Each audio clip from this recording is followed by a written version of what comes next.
I would like assistance from the group here today. And Zaslow, thank you so much. We broke glass in case of emergency. Zaslow's been on a heater here for months, and he can't show up for work enough in enough places to get money because he wasn't even supposed to be here today. Love money. Well, that seat is usually occupied by somebody who also loves money, and there has been some turbulence in the air that people are asking about. Where's Stugotz? Where's Stugotz? And I was just talking with Zaslow and Cody about how lovely it is to watch them build businesses. That Zaslow's got his show and it's a business. Cody's got his show and it's a business. And Stugotz has his shows and they're a business. And so we haven't reported this because people have been yelling and screaming in public, wondering about Stugotz, and Stugotz has been missing a lot. But Stugotz wants to follow his daughter around late in life, and Stugotz is signed here to a contract that allows him to live the rest of his life the way that he deserves to, that he's earned, because this thing has been built so that we can all get to freedom.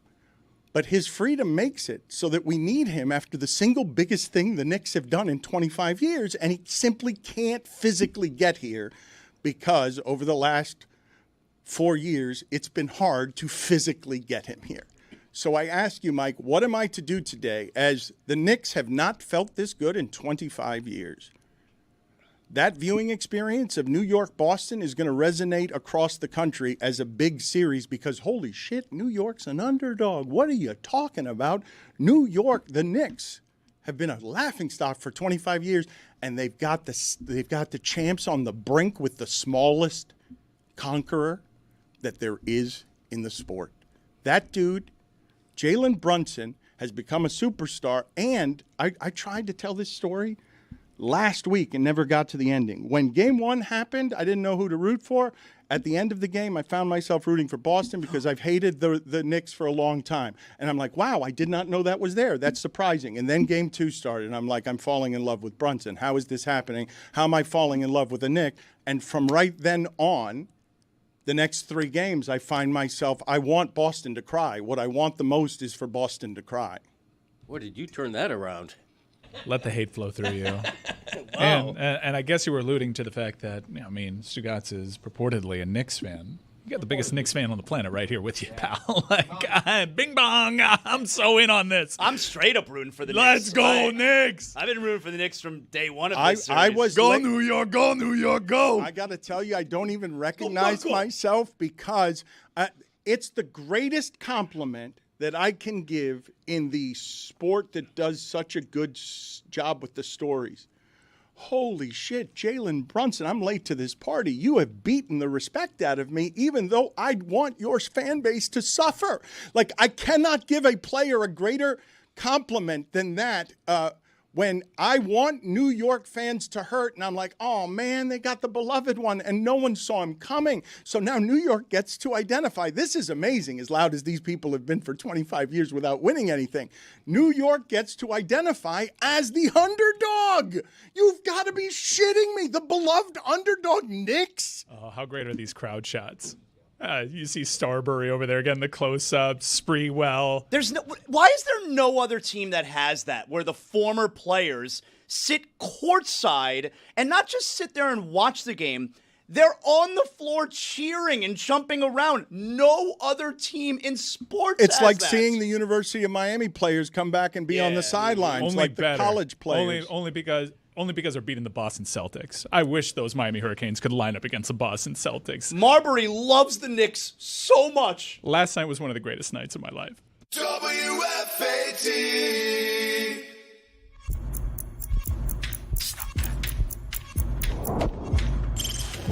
Stop that. Stop that. Stop that. I hear him chat to the noise, move too quick, can't stop for the talking. I hear him chat with the walking. Dress too sharp with the prize, white girls let it tell me I'm awesome, yeah. Hot like fire on the pan. If you wanna touch my please use caution. Cold like 0 degrees. I'm out the cage, gotta let out the beast. Revolutionary, gotta let out the streets. Locked in a cage, I'ma let out the sheets. We came for one man, forget my peace. You take the west side, take on the east. I'ma put them in the cage, never let out the. I hear him him chat to the noise, move too quick, can't stop for the talking. I hear him chat with the boys, not so tough, but man's keep walking, yeah. Just too sharp with the prize, white girls, let her tell me I'm awesome, yeah. Hot like fire on the pan, if you wanna touch my please use caution. Stop that, stop that, stop that. I don't recognize what's happening around here. Billy, Tony, Chris, I'm going to need some help because we are full-on bandwagon Knicks fans. I can't believe that this has happened. And do you understand what I'm saying, Cody, when I say I've never had a viewing experience that made me feel that particular thing over 4 games where who am I rooting for? I don't know who I'm rooting for. Let me see some game play out. Oh, is that what's rising up in me? I'd like Boston to win at the end. I'd like Tatum to get his moment. Brunson's had a lot of moments. He can wait a couple of years. Tatum is a champion now, and I'd like to see him prove it. That's where I was game 1. And then it all changed because the smallest guy is beating a guy that's now injured, and Boston is suffering today because the most overwhelming champion in the league, a team that made it look easy last year, is in big trouble because their best player is hurt. They are unlikely to be able to overcome this particular deficit, and Knicks fans are in position in the Garden, possibly, for the first time since 1999, to witness a closeout game, and it'll be on Boston as a giant underdog. I think the big question there with what you just said, that they have a chance to close out a team at the Mecca for the first time since 1999. Are there still enough balloons and confetti in the Raptors since they seemingly used them all in that one win they had against the Miami Heat? Are there enough balloons and confetti left over? Let's talk about Knicks history for a second because beloved Jalen Brunson is a national phenomenon now. You cannot see how the game has changed. See Jokic exhausted. Talk about Shai Gilgeous-Alexander and Anthony Edwards without now saying what New York's been saying for a minute. Hey, why isn't Jalen Brunson in this conversation? Is it because it's like college football? We decide who the MVPs are before the season in the preseason rankings, and then when someone shows us something and slays a giant, we won't allow Jalen Brunson to climb into the conversation of, well, is this a franchise changer like Giannis? If what you're getting is fourth quarter, you know your guy, you trust him, and you can ride that for 5 years. You've got the guy that in the fourth quarter, I don't know that Boston has that. The guy that in the fourth quarter, you know as a fan base, he's our guy. We trust him even if he misses. Yes, let him take all the shots. The reason I recognize it is because Dwayne Wade was that once upon a time. There's some good irony last night, right, where before the game they're showing the Mavericks room celebrating at getting the number 1 overall pick. And it's like, oh, yeah, they could have had Brunson for $55 million. Not $55 million a year, mind you. $55 million for the duration of the contract extension. Mavs had a good draft that year. They had a Slovenian guy who's pretty good, Luka Doncic, and then Brunson. So I'm going to be forced in this day and age, you guys tell me if I have this incorrect, because in 2025, it feels like the transaction and the numbers have dwarfed everything. And so I believe it's possible that if I put these stories next to each other and ask the audience, which is the bigger item today that you would like to discuss? Holy shit, the Mavericks, that's funny. The transaction, or holy shit, New York and Boston, top of the food chain, can the Knicks win a championship? Because if teams start getting inexperienced and injured on both sides, all you've got to do is be one of the last 4 standing, and you can get what is a lucky break on Tatum. That was awful to watch, and I think most people want to see champions be champions and be able to defend their throne. I believe while Knicks fans might selfishly be happy that with the dehumanization of I'd like to see a great athlete writhing because his Achilles hurt, my sports fandom is so not human that I want to look at Jason Tatum and be happy that my team's going to advance because it has a better chance. I think most sports fans were like, that stinks. Nobody wants to see it happen that way. Well, to watch Jason Tatum in a wheelchair sobbing with his head in his hands was heartbreaking. I don't care if you're a Knicks fan. It was heartbreaking. Doesn't the wheelchair mean he's going to come back in the game? That's usually the precedent for Boston. Yeah, okay. That's fair. But I am the exception to your unified bandwagon theory. Okay, the best story in sports is going to be Boston winning 3 in a row without Jason Tatum. If that happens, that's the best story in sports.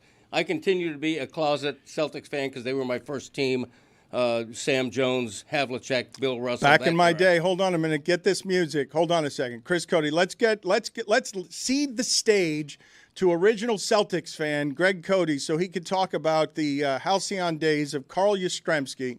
Yeah. And, well, you laugh, but let's get the music here for back in my. Yeah, go ahead. Tell us all about how once upon a time traitorous Greg Cody loved the Boston Celtics because he has no taste. Okay, Bill Russell, the greatest champion in the history of sports, and later a champion off the court. Sam Jones with those bank shots off the glass from the corner.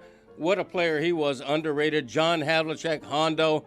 They just had a wonderful team back then. It made me, this is decades before the Miami Heat, it made me fall in love with basketball. So yeah, to this day, I go back in my day as an original Celtics fan, and I still root for the Celtics. Unlike yourself, Dan, I don't change my allegiance just because somebody had a big game.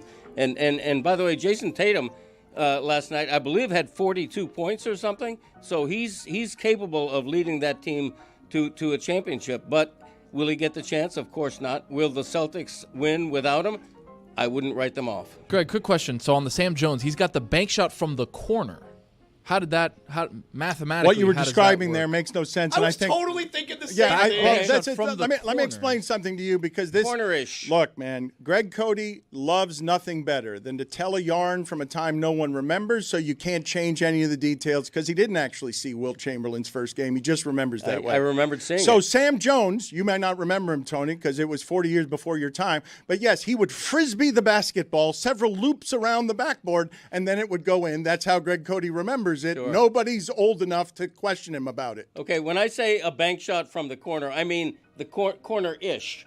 Okay, like he was not obviously. So like the wing. Wing. But the point is, he would take intentional bank shots. That was his style. It's like when the guy shoots from the corner and it winds up grazing the backboard and going, that's bullshit. He didn't mean to do that. But he did it every time. Wow. Yeah, Incredible Sam Jones, player. though, was a bank shot artist. Believe me. And so the Celtics going to roar back without Tatum, win 3 in a row. This is a little strange to hear, is it not? Because I don't think anybody thinks that. Boston fans don't think that right now, right? Boston fans do not think that they are going to rally in this series. Okay, somebody has to save the NBA and NBA fans from a Timberwolves-Pacers final. Somebody has to save the league. And that guy's Peyton Pritchard. And the TV network. What a player. 6th man of the year. Now, 5th man of the year. There's only one Sam Jones that He's right matters. about that. Because Tatum's hurt. And so that's he Kim moves up. Cattrall's character from Sex and the City, because it's all about New York right now. It is all about Knicks in 5 right now. It's all about the bing and it's all about the bong. Please, Billy, let's rise up on behalf of New York. I can't believe I'm saying it. Me? Rise up on behalf of New York? I don't believe know, you guys are kind of embarrassing yourselves. Yeah, if I I'm think going to so, be too. honest What with are you. you talking about? You guys kinda are sad. big Heat Yeah. fans. Oh, the Heat, the Knicks, which, by the way, I don't think Only Knicks, one Heat fan here, by the way. Knicks fans never think about the Heat, ever, just for the record. Like, they do not think that it's a rivalry the way that you guys think that the Knicks thing is a rivalry. He's trying to And explain now, all of a sudden, you're here and you're number one Knicks fans. Like, Yep. I don't understand you guys. So here's how I can explain it. I once went to the darts world championship in the UK. I walked in that building, and you know what I said immediately? Guess I love darts now. Guess darts are my thing because this is so fun. So I was watching last night. Guess I'm a Knicks guy now because that was so fun. That was a moment that only the Mecca could deliver. I'm totally rooting for the Knicks also, but when the Knicks advance, because, I mean, Cody, 3 in a row without Tatum, what are you talking about? Yeah, it'll happen. When the Knicks advance, I'm not rooting for the Knicks anymore. Like, next round, Same. it's over for me. Same. Okay, all right. Maybe some residual effect in the Eastern Conference Final because I also hate the Indiana Pacers too. But you don't want the Knicks to win the championship. No, Okay. no. I want 'Cause then basically you'd want be to a nuts man. No, I want to thread this needle. You know, I want to destroy Boston and enjoy the New York, all the fun elements That's of it. what I'm talking about. You got Chalamet, he's all excited. Yeah, he's great. You got Ben Stiller, he's excited. Tracy Morgan's puking on the court, he's excited. Anyone else worried about just the city of New York? Because look, if you look at these celebration videos from just this round. What are they going to do? Okay, people, they're flooding the listen, streets. This is such an amazing thing, honestly, to witness, because when Zaslow says the players are courtside, they have to eject Charles Oakley, and the fan base rallies to the side of Charles Oakley because they're like, what's wrong with you, owner of the New York Knicks, James Dolan? You don't deserve any of this.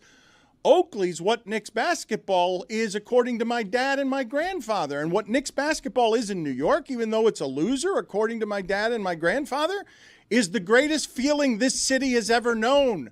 Not in football. It used to be baseball. The Knicks, when they grab this city, the Knicks exist at the center physically of the city. They call Mecca the Garden because there's nothing like it.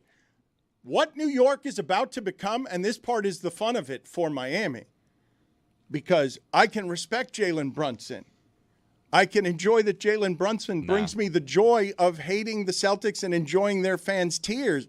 But in one of the next 2 rounds, I'm going to see all this loud shut up by another team that's better than this Knicks team. Knicks don't think about the Heat. What a ridiculous statement. They that don't was. think about the Get out of Heat. here. What is that? Rent-free. Established. 1988. Like, what are you talking about? I They don't don't think about the understand. Heat. They lose to the Heat constantly.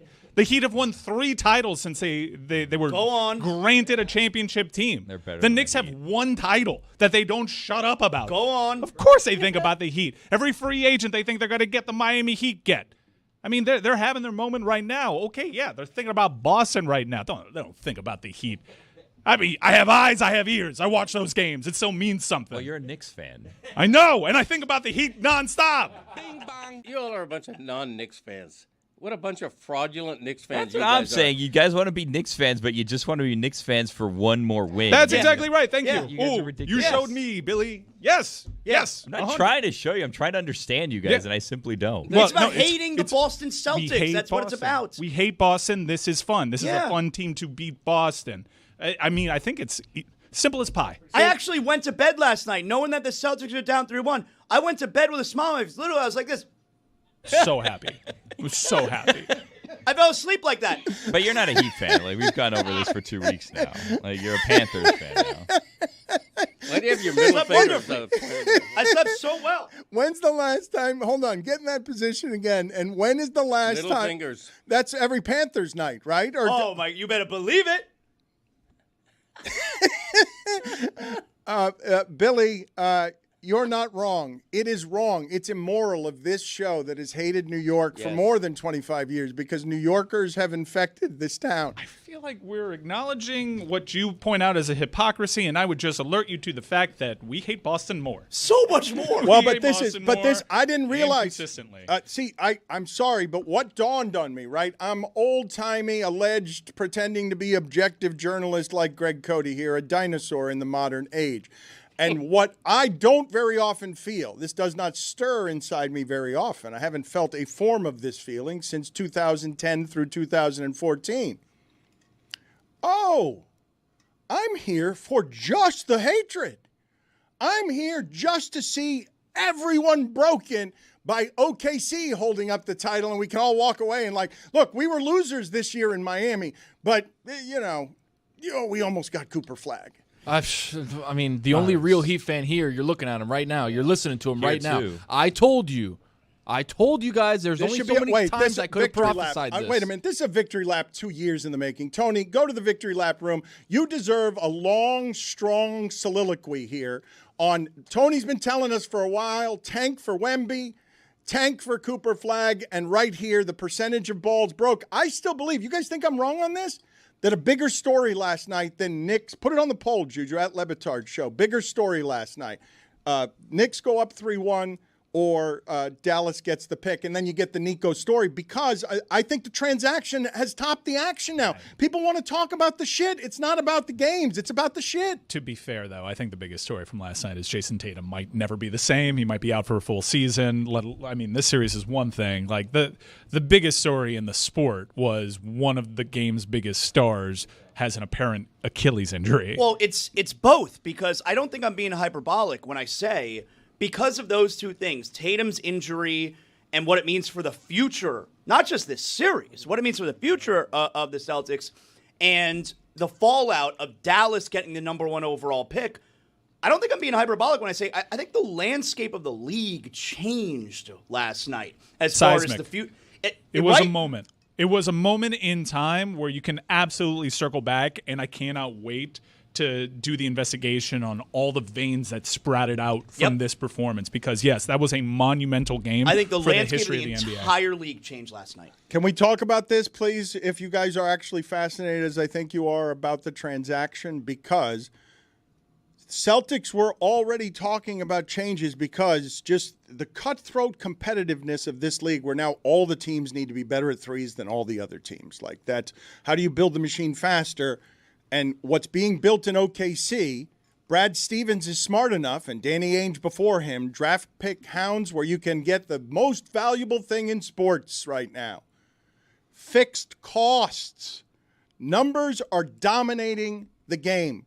The hedge funds have come for this sport, and they have ruined some parts of sports with all of their numbers, and the second baseman's holding a card, and a line drive over second base isn't a single anymore. It's just an out because everyone knows how to play everyone else, and the game becomes less fun.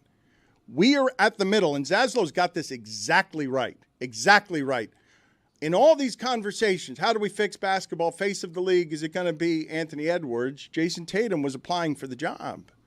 Jason Tatum needed to win more championships, make more moments, and he could be face of the league because Magic and Bird and Michael Jordan and David Stern all made it so that basketball would be about the stars and the stories. Steph's about to be gone. LeBron's about to be gone.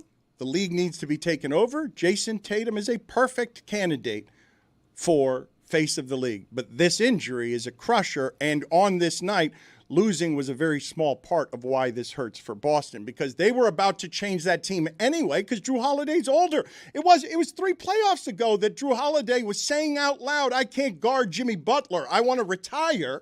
And Boston goes and gets him, gets Porzingis, and they build the faster car. But it's not faster anymore because the engine just blew. And by the way, Tatum is likely out at least half of next season.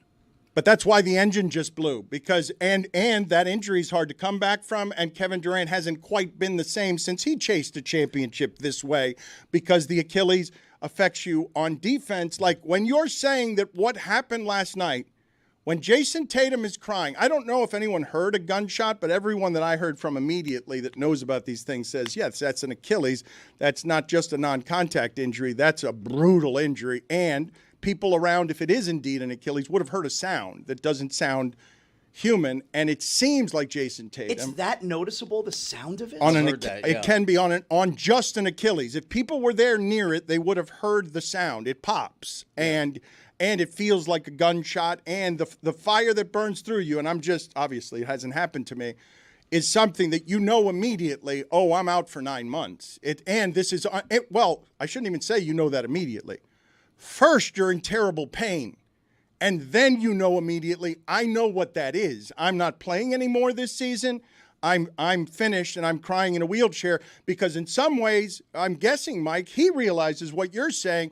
Ooh, I'm fighting with 5 guys for this era of basketball, and I just felt behind by 9 months. And he was having the game. He was going shot for shot with Jalen Brunson in the NBA playoffs at Madison Square Garden. He was shushing the haters. He was stepping up to the moment. And it was moments like that that would actually put him in that tier. To be fair, though, in that moment, they were not winning that game. They were not winning the game. They were not going to win that game. No, they were not winning that game, and I guess this will allow Boston fans to kind of, if they lose this series, it'll soften the blow a little bit because they'll rationalize that maybe the Knicks aren't better. Oh, I don't think it softens the blow at all because their team is never going to be the same. It's never going to be the same, and it's Tatum never going to be as will never good. be the same. And you kind of get a little glimpse into your luck last year. Oh, I don't think it's that Tatum's never I don't gonna be think the it's same. that Tatum would never be the same. No, it's everything either. around him. I think, no, Greg, you Your can. point about defense is a good one. You can come back from this, but when he's in that wheelchair crying, trust me when I tell you, these men have great pressure on them because their bodies are economies.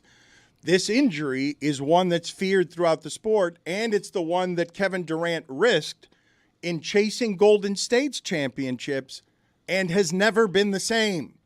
I mean, you can come back from that. Certainly at Tatum's age, he's young enough.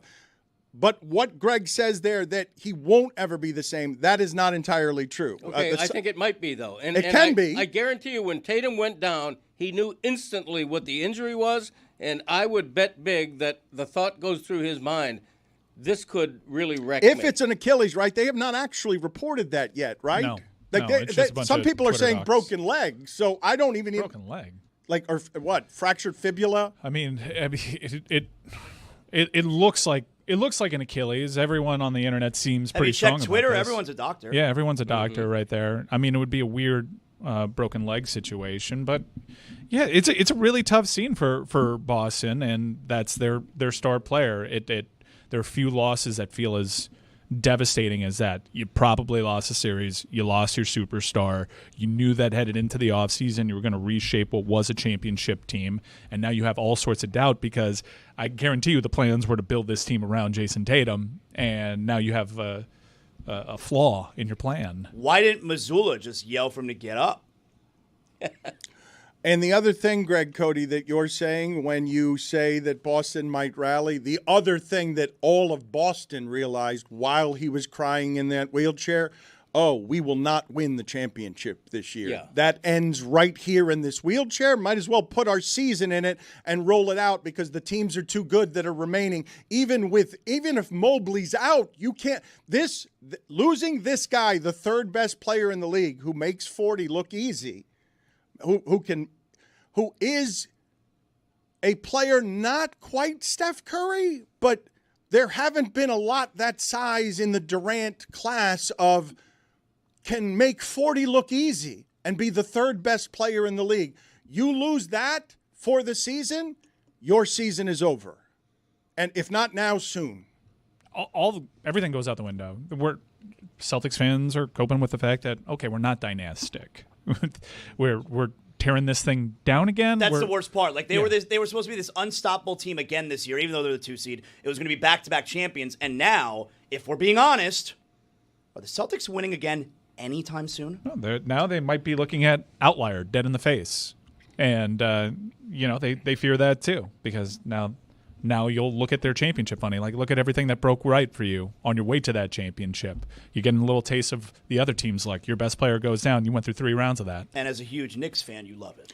Okay, so I want to have an honest conversation with you guys because I'm being told here in my headset by informed sources that they have audio of me not only not being objective, but being a legitimate asshole in something I said that only the audio team has found that is meant to embarrass me. Because before this series started, I made clear that we were sort of watching it just to dislike everybody. And I can't believe Mike saying that he's enjoying watching Ben Stiller enjoy himself. At no point in human history have Miami fans rooted for New York celebrities who are courtside, who think they understand that magical Knicks thing better than anyone does. Well, they've never had Boston on the ropes like this in my entire life in the postseason, where Boston means this much to me. So if I'm acting in a way that you've never seen me before, it's because I've never been faced with this precise situation. The Knicks have not hurt me and also have not hurt you in over half of my life. Not since I was a child. The Knicks have not hurt me in over half of my life. I hurt them. Well, that's why people hate the Knicks. They haven't won anything since 1973. Spike Lee was 15 years old, and a half a century later, there's an entitlement to a Knicks fan's attitude. There's no magic. Say it with your chest. I don't see an entitlement. I see excitement. They're just happy they're finally They're relevant. always excited. They think they're going to win every year. They think they're better than everybody else Okay, every year. That's so great. Guys, listen. When they inevitably fall. Listen, this goes back a ways. I thought you were a Knicks fan. I am for this series. So you should be the one that he's talking about. Billy, why you have such a hard time understanding what's happening understand here? I'm really don't. you're I'm very- supposed to be Knicks fans. very You're supposed to take confused. offense to this insulting thing he's saying We're about you Knicks for fans. this We're series. borrowing rooting for them. We're Yeah. rooting for the Knicks. When it's the World Series, okay, Yeah. and 2 teams are playing whoever it is, there's one team maybe that you're rooting over the other because you'd rather them win. You're not all of a sudden a Dodger fan just because you wanted them to beat the Yankees last year. Their culture is my costume right now, and the costume fits. I love it. This is so much fun. Boston is miserable, and there is a team that is – look, It could be anybody. It could be the Toronto Raptors.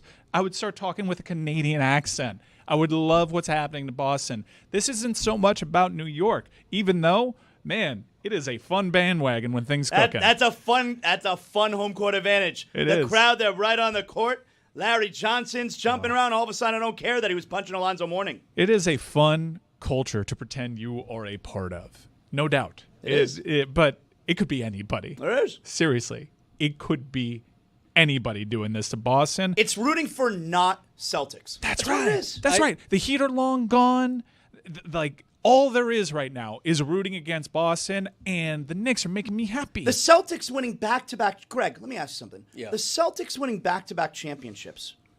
You think I need that shit in my life? No, I don't. All right. No, I don't. One of the reasons I love being a sports fan is that I can't lose here. As a neutral sports fan, I can't lose here. If the Knicks win this series, and it looks like they might be relevant nationally, national championship relevant for the first time in 50 years, wonderful story. If the Knicks lose yet again, also a wonderful story. I can't lose. I'm a neutral sports fan. I'm waiting for a good story, and there's a great story here whether the Knicks win or lose. I can't lose. What's the number on the Celtics rest of the series? Greg may want to get in on that. That would be a great story, though. You got to admit, if they win 3 in a row without Tatum, story. No. Oh my God, what a great story! No, I'm not in on that story. As a Jason Tatum hater, I can also see like a silver lining there a little bit. But no, we want the Celtics to lose. Okay. And by the way, I did not enter this series thinking that I'd have my algo all switched to pro Knicks propaganda. Oh, it's a little bit of Rock Hogan, WrestleMania 18. Yeah. The crowd turned. I didn't know what I was expecting when I went into this, and the Knicks got me. They got their hooks into me, and I love them. All right, let's go to Tony now. He's ready with a victory lap. Tony, you're feeling very victorious right now? Yeah, I mean, Chris, you only have access to this kind of genius and this kind of just brilliance and oracle once in a lifetime. And I gave it to you guys twice in a lifetime. And I brought Dan in here with me because he knows. 2 years ago, Dan, when the Heat made that magical run to the playoffs and to the finals. Tony deserves a raise for getting this so right. Tony was a lonely voice in a sea of assholes. You're in charge of that. You are in charge of that, Dan, by the way. We'll talk about that after. I am in charge of that, but Billy, you're the reason that he hasn't gotten a raise. You've undercut him and gotten in the way of his career. Huh, I knew that. Finally, we had that on wax. Thank you, Dan. So, you only have access to this kind of prophecy, this kind of oracle once in a lifetime. I gave it to you twice. One of the great predictions in the history of Meadowlark Media, right up there with a meme saying that Geno Smith was going to have exactly the stats that he had. That was wild. No one's gotten it more right in 4 years than Tony. So, Wemby, he could have had Wemby. We knew what happened there. I gave you guys another chance. I said this time, Cooper Flag, tank for him. The Heat had lost, 11 in a row? Ankle. We need a wheelchair. Somebody bring a wheelchair here. I'm gonna keep running. Hold on. Somebody come back for Dan. I'm gonna keep running. So, you only have access to this kind of genius once a year. And I'm gonna give it to you again. I told you. Tank for Cooper Flag. You had the 11 losses or 12 losses. You just weaseled your way into the play-in game. You could have won the play-in game and been happy and then got to the 11th seed. And we would have, to the 11th pick of the draft. And we see what happens there, okay? Now you win. You go to the first round of the playoffs with the Cavs. They destroy you. They dismantle you. You look like a G League team. And then all of a sudden, on my couch as I'm sitting there, watching the lottery just like this, okay? Being like, okay, let's see what happens. Because usually the pick is just in. All right, here, the Mavericks have the 11th pick. And then they keep dropping. Oh, they're in the top 4. Oh, that's what the Heat would have been, Barry Jackson says? Ira Winderman says the Heat would have had that pick? Oh, interesting. Okay. And then we open up the cards. Oh, Spurs get the number 2 pick. Oh, man. Sorry. I thought I left Dan behind. You're just in a soliloquy there. Listen to me. Tony's got the solo stage. Give it a victory lap. I thought I left Dan behind. Okay, he's still here. I can hear his voice. So, when you open up that card and you see the Dallas Mavericks, and you could have envisioned the Miami Heat. Run harder. You could have envisioned the Miami Heat having that pick. And I told you guys in April, okay, this should have been the Miami Heat's pick. And vindication, finally. Sweet vindication, Dan. Sweet vindication. Carl, you heard that? Tony deserves a raise. Back to you guys. You think that segment has legs? Yeah, we like it. I mean, Did you find yourself mad last night when, it was, I guess, we learned that would have been the Heat's pick? The Heat weren't in the draft lottery. It's not their pick. I did find myself mad. It doesn't bother To me. answer your question, when I found out that the Miami Heat would have been slotted with the same amount of lottery balls But they as the weren't Dallas in the Mavericks. lottery. That's a non-story. I agree with that. What do you mean it's a non-story? Had they lost if. not as a 10 seed made the playoffs, only to They just made the playoffs. Yeah, but they got their ass kicked harder than any team has ever gotten. Their What are we ass arguing kicked about, in by the NBA way? history? What are we arguing about? Come on. I'm saying, it doesn't bother me when I learned that would have been the Heat's pick. It's not the Heat's pick because they weren't in the lottery. Right, But they would have been if they wouldn't have won know, but and they gotten their weren't. ass kicked in 4 games by the Cavs in the Woulda, worst coulda. playoff loss ever. Through their own selfish, pig-headed actions, they found themselves out of the lottery and not having the number one pick. You know what would have made everything easier for Nick Garrison and Pat Riley on down? Having the number one pick. Yeah. You know what would have made having Giannis and photoshopped in your jersey a reality? Having the number one pick. Yeah. That would have made everything real. You get the number one pick, you're fast track to actually fixing everything. You can microwave it back up and you can compete for a championship because you were right there. You have 2 All-Stars that you can build around. Now all of a sudden you have probably the most valuable trade chip since Wemby went number one. But Cooper Flag, that's a guaranteed superstar. It's a can't-miss prospect. You can't have a number one pick that has more value than it presently has right now. And it's going to a team that made the NBA Finals last year. That was a punchline in the NBA that seemingly couldn't get out of its own way. But guess what they did? They didn't make the playoffs. Miami Heat had to just F around and make the playoffs to do what? Get their ass kicked by Cleveland? To get Zazzle Pearl Jam tickets.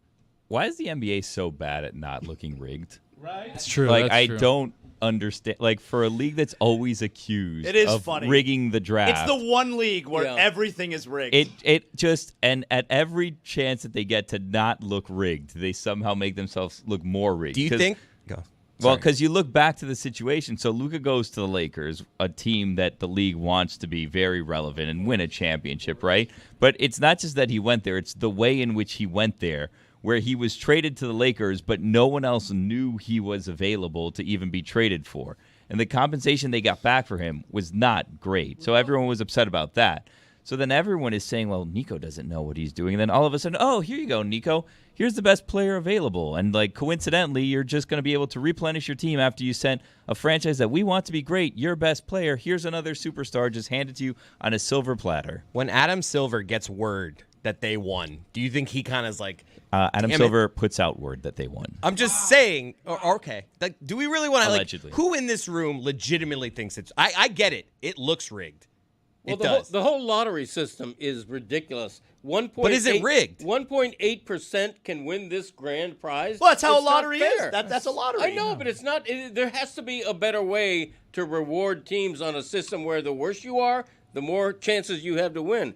If 1.8% can win the grand prize, that's a bad system. Well, when someone wins the Powerball, $500 million, do you say this is not the right way to do it? This is a bad system? That's a Same bad thing? system for the NBA. I don't care about the Powerball. You know what I learned the other day about Mega Millions? You know how much a Mega Millions ticket costs now? Isn't it like $1? No, it's $5. Really? They raised the price of Mega Millions from $2 a ticket to $5 a ticket. Someone asked me this recently. I was like, I think it's $1. Well, so I went to the grocery store and I happened to have cash on me. I was getting some stuff, and Mother's Day was the next day. I'm like, it'd be a great Mother's Day present for my wife. $110 million. Wow. Like, she would love that.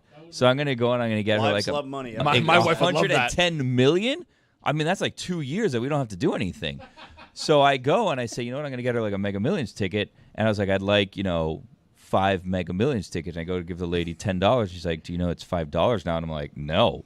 Like, are you winning since more when? millions or the same amount of millions? Okay, so I thought she was lying to me. I was like, this doesn't make any sense. Why would they do that? So I go and I look it up, and she's like, yeah, it changed like a month ago. So I look it up. Wait, you didn't believe her? No, So I you didn't looked it believe up? her. I thought something was up here. I thought that maybe we were like taking She's the $2. pocketing? I thought maybe that Getting was going on. $4. Yeah. Because it seems crazy to me that you're going to charge people $5. She's gonna give. She sees him giving cash. Like, no, it's a lot more expensive. Well, $5 now. no, $5. because the thing is, like $2, you could pay $5. I imagine the number of tickets being sold is a lot less. Like, you have to think twice. And if you're like in a state where you could play Powerball or Mega Millions and Powerball is $2, why would you pay $5 for Mega Millions? So I look it up, And like Mega Millions, it's like a spokesperson said that now that it's more expensive, the pot will go up faster and it increases your odds of winning. And I'm like, unless, and I didn't buy the ticket, unless they reduce the number of numbers, it does not increase your chance of winning. You still have the exact same odds of winning. Right. Less people playing doesn't increase your odds. Right, correct. So like Mega Millions, $5, bad job by that. Yeah, but Tool of the week. Are there any rules about this? Hall of Famer?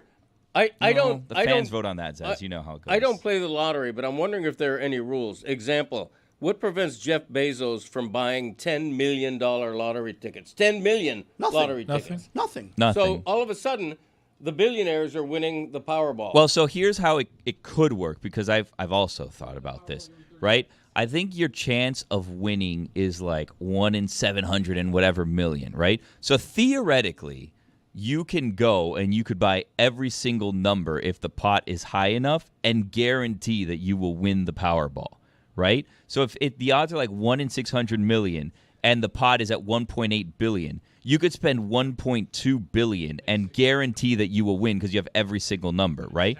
But you have to do that, and then it's taxed, and then what happens if someone else has your number?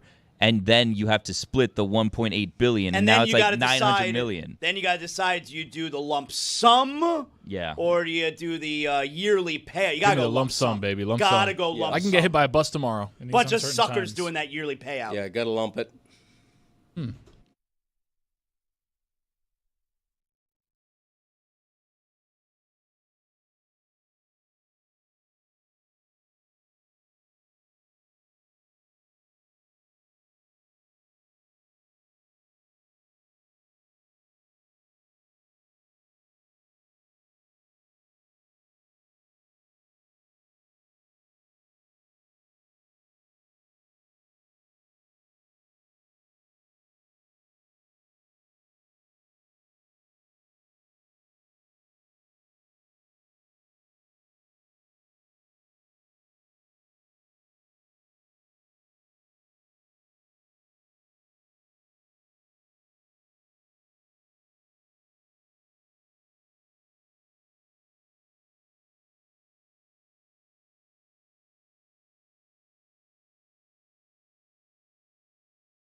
I actually hurt my ankle a little bit there. That was not a fake fall. I think Tony felt me tumble into him, and so I needed some training and some help there. Tony's not wrong on everything he said. No disagreement, right? I couldn't hear on the floor what people were saying to you, and you sounded a little winded. But yes, of course, it would be really nice to have Cooper Flagg. In fact, it felt to me somewhere Bill Simmons is rooting for Cooper Flagg in a way that seems sweet.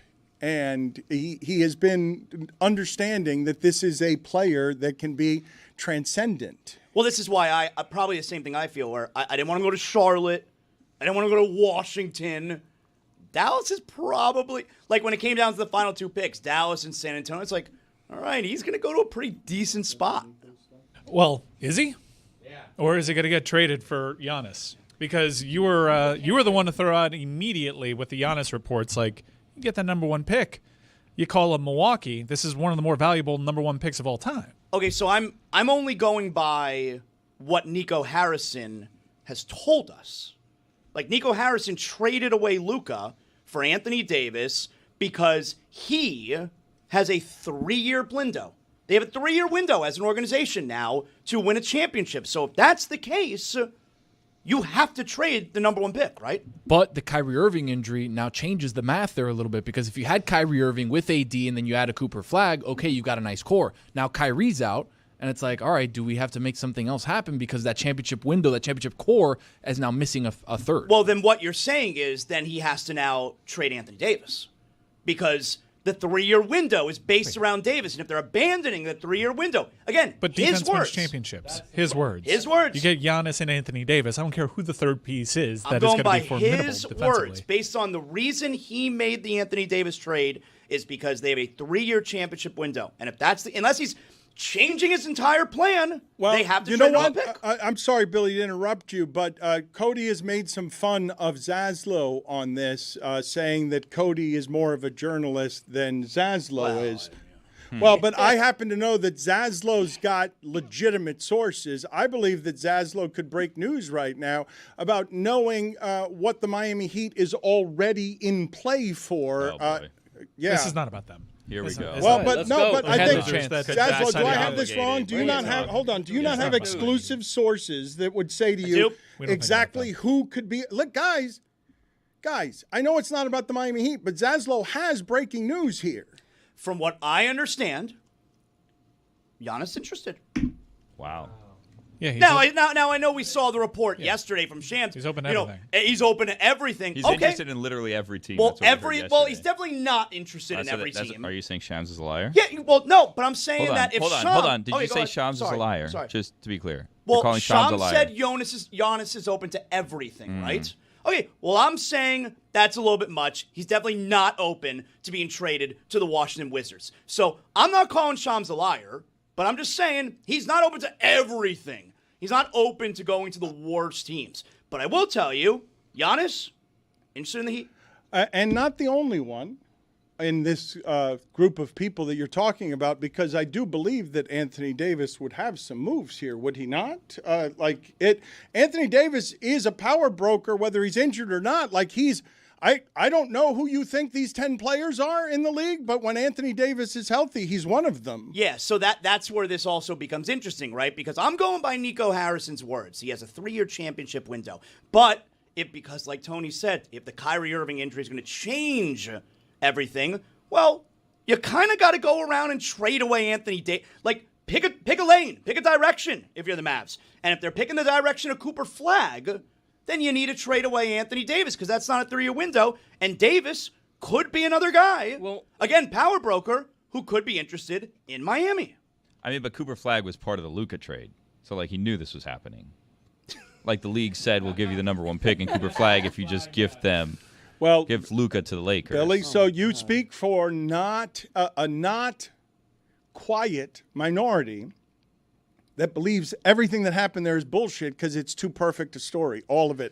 And Nico wins. How does Nico win in the end? That is a stunning move. It's against all odds. The Nico story. Let's see how he manages this situation. In the history of the NBA, big-time controversial trades. Remember, the league stopped Chris Paul from getting traded to L.A., and they said, hey, you better trade him to the other L.A. team. Guess what? we own the Pels at this time. You get the number 1 pick. Anthony Davis, everybody wants Anthony Davis. Oh, we're going to trade him to LA? God. Great. You trade him to LA, guess what? You get the number 1 pick. Luka Doncic, no one knows that he's available. You could also add LeBron went to Miami. Okay, Cavs, you get the number 1 and pick. And they give the Cavs 7 number 1 Luka, picks to you try go to to fix LA, that situation. you take care of LA, you get the number 1 pick. That seems to be the deal in this league. Here's the thing. If they're rigging the draft, people would go to prison. Nah, I don't think so. I don't think You so. have rich people going to prison? Yeah, come on, man. Also, how are we so certain that Nico is going to take Cooper Flag with the number 1 pick? Well, doesn't it get interesting where if Nico says, "Hey, I got a 3-year," if Nico says, "Hey, I got a 3-year championship window, so I'm going to trade away this pick," like, do the Mavs then let him like, "Hey, the reaction to the Luka trade went so well. Yeah, we're gonna let you trade away the number 1 overall pick as well." Can I ask you guys a question? Why does the NBA think this is a good system? The lottery awful. system. Why do they think that? Why do they insist on this? Because we really don't have complaints about how the other sports do it. You have a system in which every year people allege is rigged. Everyone thinks that when the draft breaks certain ways, the first accusation from the masses is it's rigged, and also you're not actually doing anything to curb the tanking. You had Utah and Washington tank all year. They knew it wasn't guaranteed. They end up with picks 5 and 6. It ain't stopping the next Utah and Washington from tanking. It's literally not doing anything it's designed to do, and also everyone thinks it's rigged. Yeah. Why is this system still in place? I mean, it does curb teams from tanking a little bit, right? A little bit. It only curbs doesn't one. seem like it is. A little bit. It's only curbing this one that resides down here in Miami. They also changed the system. Flatten the odds. And now it looks even more rigged than it did before they changed the system to make it not look rigged. Why is this still around? Everyone has an issue with it. It's the worst of the major sports. It is literally working against the interest that it was designed to protect. I don't get why we still do this. And there are models. There are models to improve the lottery, and one of them is to put extra weight on a team's record in the last 20 games of the season. I mean, there are ways. That's interesting. So you would take chances away from them if they're especially bad the last 20 games? NBA 2K fixed it. There are options to fix it. That's not a terrible idea. You have a little mini tournament. You take the final third of the season into account. There's so many possible solutions where teams can actually play into this, and you can reward not tanking. The league just refuses to do it, and you can only assume they love this stuff. They love everyone accusing that it's rigged. They love teams tanking because they're not doing anything to actually stop it. You see the NHL system. The NHL had their draft lottery last week. Their system wouldn't allow Dallas to get the number 1 overall pick. You're only able to move up, like, if you win the draft lottery, you're only able to move up a maximum of, 8 spots. Okay, Chris Cody, the Le Batard family tree of friends, Jorge Sedano has been ahead of this particular curve for many years. One of the first controversial things I ever heard Jorge Sedano do is he told the commissioner of the league, David Stern, that his league was fixed. I remember this. Yeah, well, can we call Jorge Sedano and just talk to him about this? Because what you guys are alleging here is outrageous. However, if I may just answer your question for a second. Time to throw away all journalistic credibility and get reckless. Here is something we like to call reckless speculation. You're good. Thank you, Tony. Didn't seem like anyone else knew what to do there. We missed Stugotz. Zaslow doesn't know how to replace him. He's a pale imitation. I'm living my life. Who's putting their name on rigged? Because we're doing a lot of talking about, it looks rigged. Everyone thinks it's rigged. Why don't they do you actually, though? Yeah. Nobody really I does. don't actually. I do. Why don't they just give the number 1 pick to the winner of the in-season tournament that they're trying to make a thing? You know that it's a major accounting firm, Ernst & Young, that is in charge. And accounting firms have never defrauded people. Okay, but why would they risk going to prison for the NBA? I mean, people go to prison for all kinds of stupid reasons. It's Stupid ego. basketball. Yeah. They're not going to prison. Stupid basketball. Terry Rozier's out here. Of course they would go to prison if they rigged the lottery. Yeah.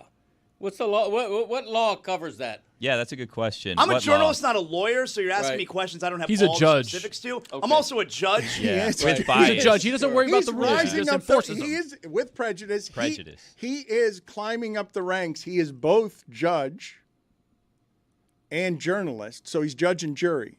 And sometimes executioner. Right. Yeah. Your Honor, I apologize Okay, for doubting you. but to answer Sustained. Mike's question, why do we love this system? Because the NBA is great at knowing before the rest of us did, hey, stories and storylines are fun and entertainment. How about we throw in something everyone loves? It's gambling, a lottery.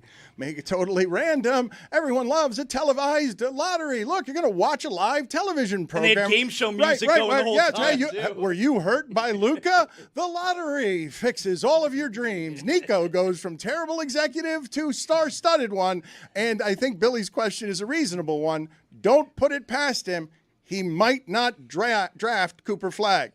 He might draft. We don't know that. He might draft someone else. Rolando Blackman was pretty non-committal when they spoke to him after they won. But the answer to Mike's question on what's fixed, because it is fascinating. I want to hear you guys actually argue about this, where the conspiracy theories lie.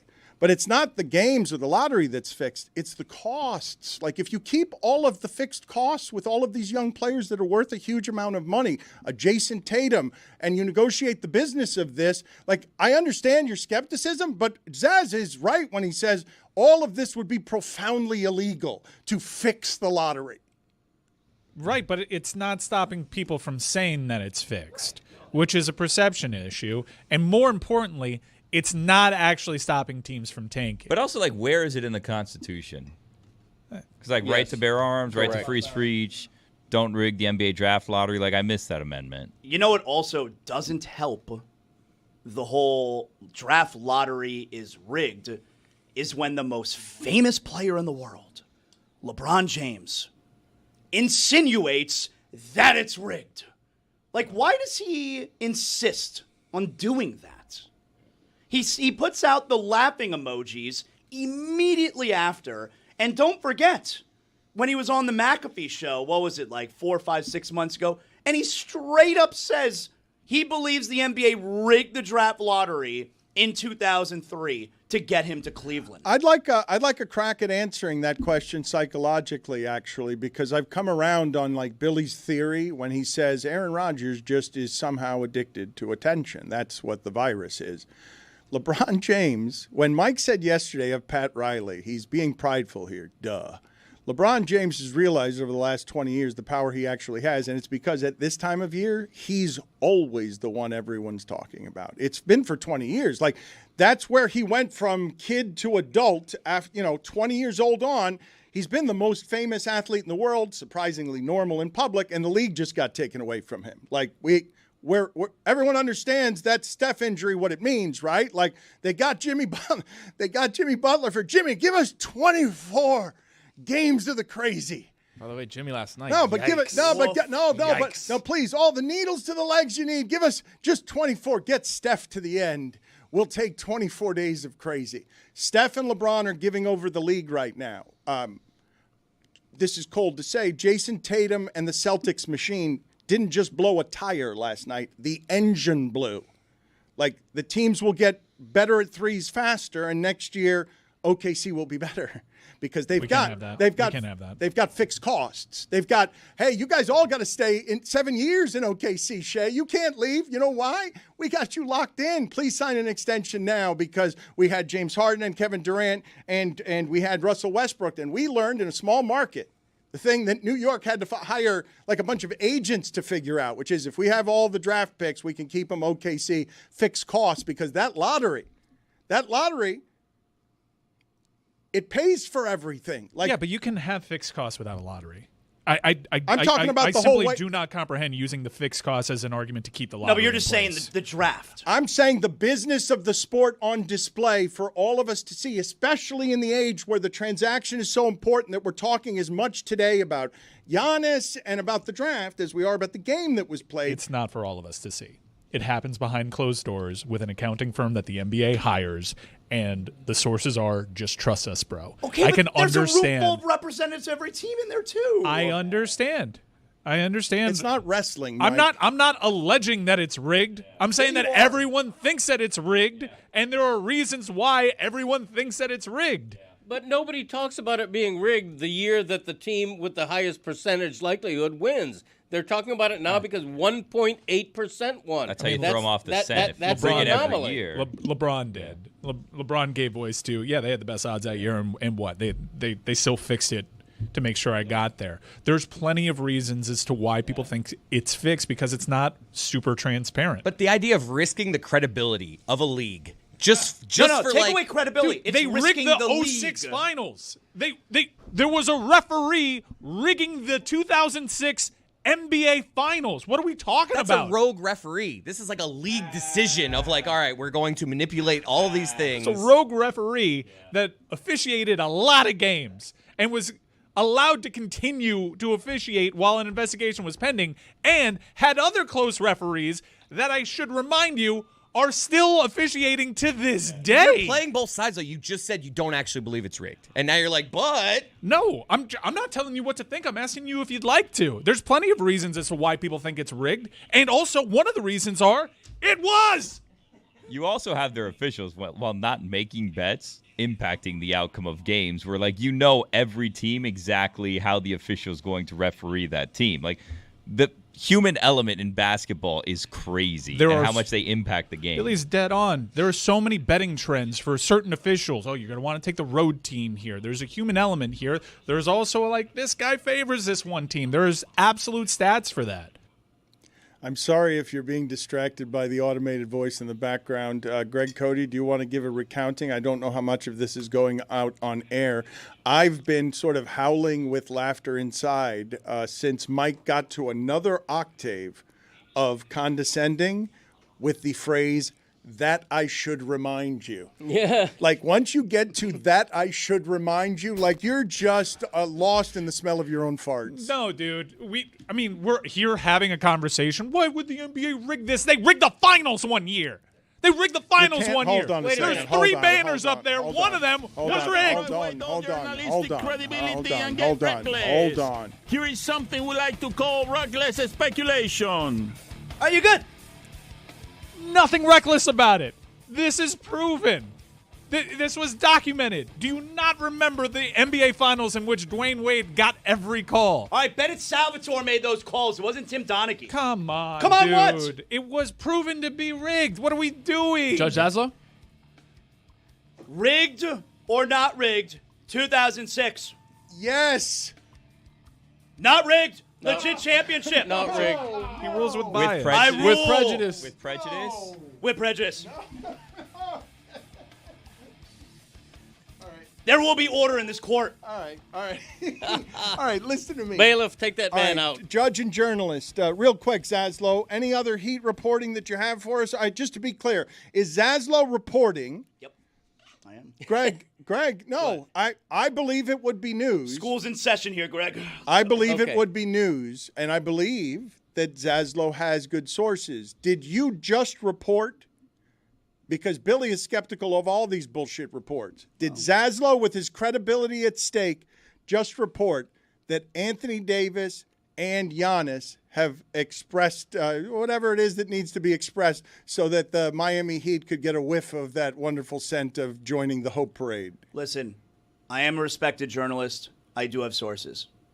And from what I know, and what I've been told from some of those sources, Giannis and Anthony Davis are both potentially interested in the Miami Heat. Okay, so see, that's news. But how do you get them? Okay, see, that's where someone who went to journalism school knows, and you wouldn't. I would go to prison before I release my sources. No, not the sources. How do you get both of those players? It's a good question. Completely Duncan Robinson. different question. That becomes more complicated, yes. If for some I'd reason, rather go to prison and figure that out. A lot easier for me to answer what I thought I was Okay, answering. I want to go back to that I should remind you. Chris, can I get a ruling on this? And I have to backtrack for just a second. Greg Cody owes the public an apology, and I owe the public an apology because I made a prediction, I guess last week, that the producers of this show are now wanting to embarrass me about because I'm woke, treat the athletes as if they're human guy, and don't make sports so important and your hate so important that you would dehumanize the athlete. This is sound of me. I don't know what the sound is that the producers are telling me is meant to embarrass me. That was my only sort of, before this series started, Dan's going to give you a prediction, and it's going to be the most right prediction that there is, but it's not entirely objective. It seems a bit biased. And the way I feel about both the Knicks and the Celtics fan base make it so that this game, I want the meteor to win. I want both teams to explode, both teams to lose, both teams to get injured. Woof. Wow. Not a good look for you. No, that's embarrassing. Victory lap? Meteor. So the meteor is going to hit the arena and just demolish it, and then thousands of people are innocent killed, not just the two bystanders. teams. Yeah. No, I wouldn't want innocent bystanders. Just a meteor hits the court and they can no longer play. Both sides lose forever. If you had to choose Very small meteor. one arena, though, to get hit by a meteor, would it be a home game or a road game? I don't think this is responsible, and I don't think we Your should. words, not ours. Well, I'm just I need asking to. for Okay, clarity. I'm a so- journalist. I'm well, just pushing. right. You're not a journalist. You would not go to. I'm glad you brought that up. You would not go to prison to protect your sources. If a judge came up to you and said, "Mr. Zaslow, 20 years, or give me your sources," you'd go to prison Well, for 20 as years. you know, I'm also a judge, Judge and to I would judge, yeah. never put myself in that scenario. Yeah. Okay. Sure. Not corrupt at all. Just like the NBA. On the up and up, you're a judge. You can do whatever you want. Above the law. No. Yeah. No, that's what you're saying. That's fine. That's fine. That's fine. To be clear, that I should remind you, you would be a vending machine for sex in prison. Who would want to have sex with him? Respectfully. I mean, okay. Well, now I feel better. Yeah. about it. No offense. It's respectful. People that want to have sex. Put it on the poll at Le Batard Show. Who would want to have sex with Zaslow? That seems like a cutting remark from the. You Why left are- out why are respectfully, you which la- was very Zaslow- important. Zaslow, There was why- respectfully there that you left off of that poll. Look at this Punim. This Punim would not do well in prison. I would be holding someone's pocket. They'd ask you to wear a Yes. blonde wig. Yet I would never reveal my sources who told me that Giannis and Anthony Davis are both interested in the Miami Heat. Look, he's reporting this strongly. Don't make fun of it. Like, Zaz has better sources than anybody except maybe Mike in college football and Billy at FIU. Like, and he's got better sources than Cody. But you guys are Okay. the real journalists. This is a problem. Can I say something? And this is not. I'm over meant- here on this side of the room. Your finger pointed there. I'm right. Okay, this is nothing against The corner Zaslow. bank shot. But when it's been reported that Giannis is open to everything, the report that Giannis You can look at me while you talk. Look at the me. report that Giannis would consider Miami. Yeah. Not really big news when it's already been reported that Giannis will consider every credible offer. Shame on you for piecing that one together. I would say that it's easy for Giannis's. Now, I don't know what Giannis people tell Shams. He's the best. He's the top guy. But it's really easy to say and make sure that everyone is not offended at this scenario. Giannis is open to everything, which also includes returning to Milwaukee. I'm telling you that specifically the Miami Heat have been mentioned by Giannis's people. But can I ask you guys, because I do want to. This is a report. He's reporting this. Put it on the crawl. Can you guys put it on the crawl, please? Like Cody. So Do you know any other team names that they've invoked, or do you just know that they've? Every other one. I'm only plugged in for the Heat. Well, but wait a minute, though. Greg, you can make fun of it, but the Anthony Davis component, look, I don't know who you guys think are the dominoes falling on the finances of the game. But if let's just say for the points of this argument, let's just say that the Miami Heat would want to be in play for, I'm going to say, between 5 or 7 players, the last of whom at this point is Kevin Durant. Like, if you want to try to get Ja Morant or whatever it is that the machinations have to be, is that guy unhappy? And after LeBron still seeks this attention, how quick are the attention pans in every city where Giannis is already, okay, time's up, Milwaukee. You didn't do it with Middleton. You didn't fix the things. It's over. He's the first domino. We all know this. But if the Heat wanted 5 other calls. They did do it with Middleton. If the Heat wanted 5 calls from people, who would the people be? Embiid is on this list, yes? Oh my God, this is why people hate us. Why did the Heat only have to get 1? What are we doing? Like, why not all 5? What's going on? There's Well, 5 yeah. positions. They have dick. They have dick. And they get 5 of them. They have like a pair, and it's not suited. Like it's just like, what is happening? Could have had the first pick. I'm just saying, what's to stop the Heat from getting Kevin Durant, Giannis, Anthony Davis, LeBron. A pair can't be And then you suited. just put someone Let me else ask in you there. something. Let me ask you something, all right? Because I'm just telling you. I'm being serious. I'm just telling This you. is why us Knicks fans hate you guys. Yeah. It's just ridiculous. For the next you 2 guys don't days. belong in the conversation. You have nothing to trade for. You're an afterthought. The ringer took your knees out from under you. You're incapable of landing a superstar. I'm telling you, though, that they're not an afterthought. And the question that I would have to you is when Giannis's people tell the Miami Heat that they are interested, which is what I'm telling you, they know Giannis's people know that the Heat, in your words, don't have dick. Like, they know who's on the Heat's roster. They know the Heat's assets. Yet, they are still telling the Heat that Giannis is interested. So, like, what do we do with that? Yeah, they're telling a bunch of teams that. And Maybe. a lot of the teams that they're telling that have much better capital to make this deal happen. Maybe they're telling other teams that I don't know. Maybe. No. They're talking to teams that have dick. Well, who's got the better sources in this particular realm? Because I think I'm going with Zaslow having a over dick Mike off? Ryan. I'm We're not- having a dick off. No, everybody stand back. Stand back. I'm not going against his report. That I should remind you. I'm not going against his report. I don't doubt that this has happened. It's time for a dick off. Dallas's dick got a lot better last night. Yeah, they have a much bigger dick right But now. I thought the Heat had dick in your words. No, they so don't is have dick dick. a good thing or a bad thing? Dick is a here? good thing.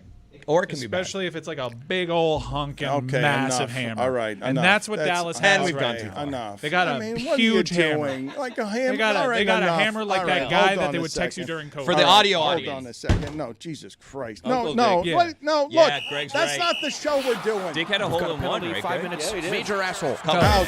You get like a Mike San Ryan. Francisco Times Out. link and Mike. you click it, and Out. then all of a sudden, huge hammer in Out. your face, and you're like, Out. you can't even get mad at Out. that guy's showing off. Out. What's the matter with you? You know the guy that I'm talking about? We all do. Stop. Wild What? Bill. Legend. You grow up. I mean, Wild Bill. Yeah, he's right. We're talking about Uncle Greg, Dick. what do you need to What? apologize to the audience for something that happened on the Greg Cody show featuring Greg Cody? It was poor timing on my part. It was fantastic. No, okay. My gripe of wrath this week was to rail against parents and coaches who turn their uniformed kids into money whores, if I'm being honest, to beggars who are outside a supermarket entrance begging money from people who walk in. I ran into that at the Panther game 2 days ago. Same. Yeah, So did I. that's right. I don't like that, okay? I don't like that. But that was a very popular opinion because earlier in the show, I happened to mention that my wife and I had just been to a Michelin star restaurant at the Four Seasons and spent more money on a dinner than I have ever spent in my entire He life. loves saying what he just said. So that juxtaposition of me having a very expensive dinner and then What kind of dinner was it? it was, it was one of those 9 or 12 Right, but course what meals. and- do you know what you were eating? Like, how wonderful was it? How many stars? You love telling people this. So what is the genre of food you're Cuisine. eating? Well, there were, as you can Thank imagine, you. from a 12-course meal, it was all different things, including, Wagyu beef and It was just my dad having such a blind spot for 1 minute, bragging about $375 per person, and then like 5 minutes later, ripping these kids for asking him for $1 outside of Publix. Oh It- my like, he God, had your zero- father is disgusting. It both was can just be like- accurate. No, but your father, in terms of entitlement, is one of the great white men I've ever seen. And then it was great. His logic on donating, he's like, if it's my kid's team, Yes. I'll donate. And I'm like, Yes. you realize with that logic, nobody Yes. would ever donate No, to any it's team. so great. Okay. It's so great. Your father is awful here as a 70-year-old man who's If about it was to... my granddaughter, No, look, I'd give You're $5. panhandling. Here we go. Have a car Here we wash. go. Here Give me we go. something for the transaction. Here if we I'm go. giving you $10, wash my Okay. car. Well, All don't right. they usually have candy they're right. selling you for? All right, Zaz, I'm going to need you to stand back, sir. See, Stand down. No, Zaz is right. No, I'm See, asking if they the did. Girl Scouts, if I give them $5, they give me a box of cookies. Since when do you just could you give me money and they all have a bucket or something? Okay, so they all have a bucket or something. Ladies and gentlemen, These kids don't want to learn. They don't want to earn.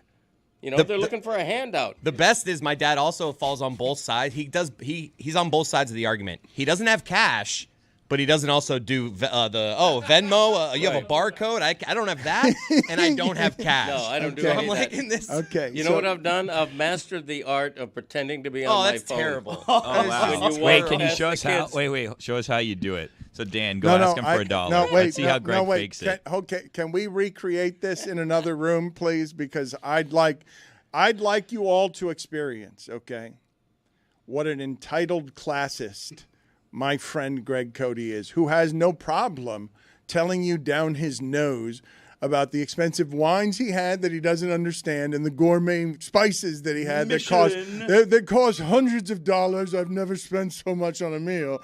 It's crazy excess. Also, as I'm leaving, I fart and burp on the person asking me for $1 as I leave the Michelin What accent is that? 5-star restaurant. Who are you? It's obnoxious, arrogant, entitled Greg Cody. Okay. I raised my kids not to panhandle. Here, we can do it right here. Hey, hi, sir. I'm with the Sunrise football team. Can you donate to my team? I'm on an important call. Oh, well.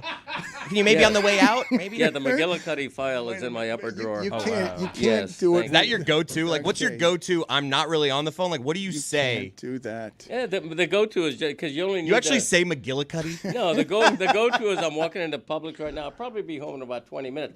Do you need a carton of eggs? Even though they're really expensive now? Okay. Yeah, I'll get you a couple of dozen eggs. I hope you Like actually that put your phone up and not just use your hand. No, I use my hand. They're kids. They don't know any better. It's weird that like people go to these fancy restaurants because like a tire company told them to, right? That's true. It is the Michelin tire. It's the same company. Like that's a weird thing. It's like, well, the so tire company scandalous. said I got to go It's here. so scandalous. You've got it exactly right.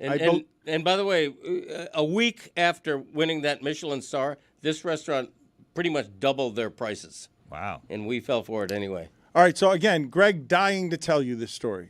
Dying to tell you that he dined better than the peasant man. Okay, I will say this in Greg's defense. There is a couple times where I'm on the street, I'm at the stoplight, and then I see a gentleman who is not of youth football age. Go on. Who's walking up to me and's got the helmet, and I'm like, buddy, I don't think you play football, buddy. I don't know what you're doing with this. I don't like it. It's rife for scams, though. That's the one thing I will give you, Greg. Correct. And by the way, I wasn't dying to tell people how much money I spent on dinner. The internet just criticized you for your blind spot of I had a rich dinner. Oh, you but don't. I don't want to Yeah, get but it come up $5. on my podcast, Chris. the Greg Cody So Show. what's the apology? The apology is the timing of it was bad. Timing. I should have had better foresight. Not the message, though.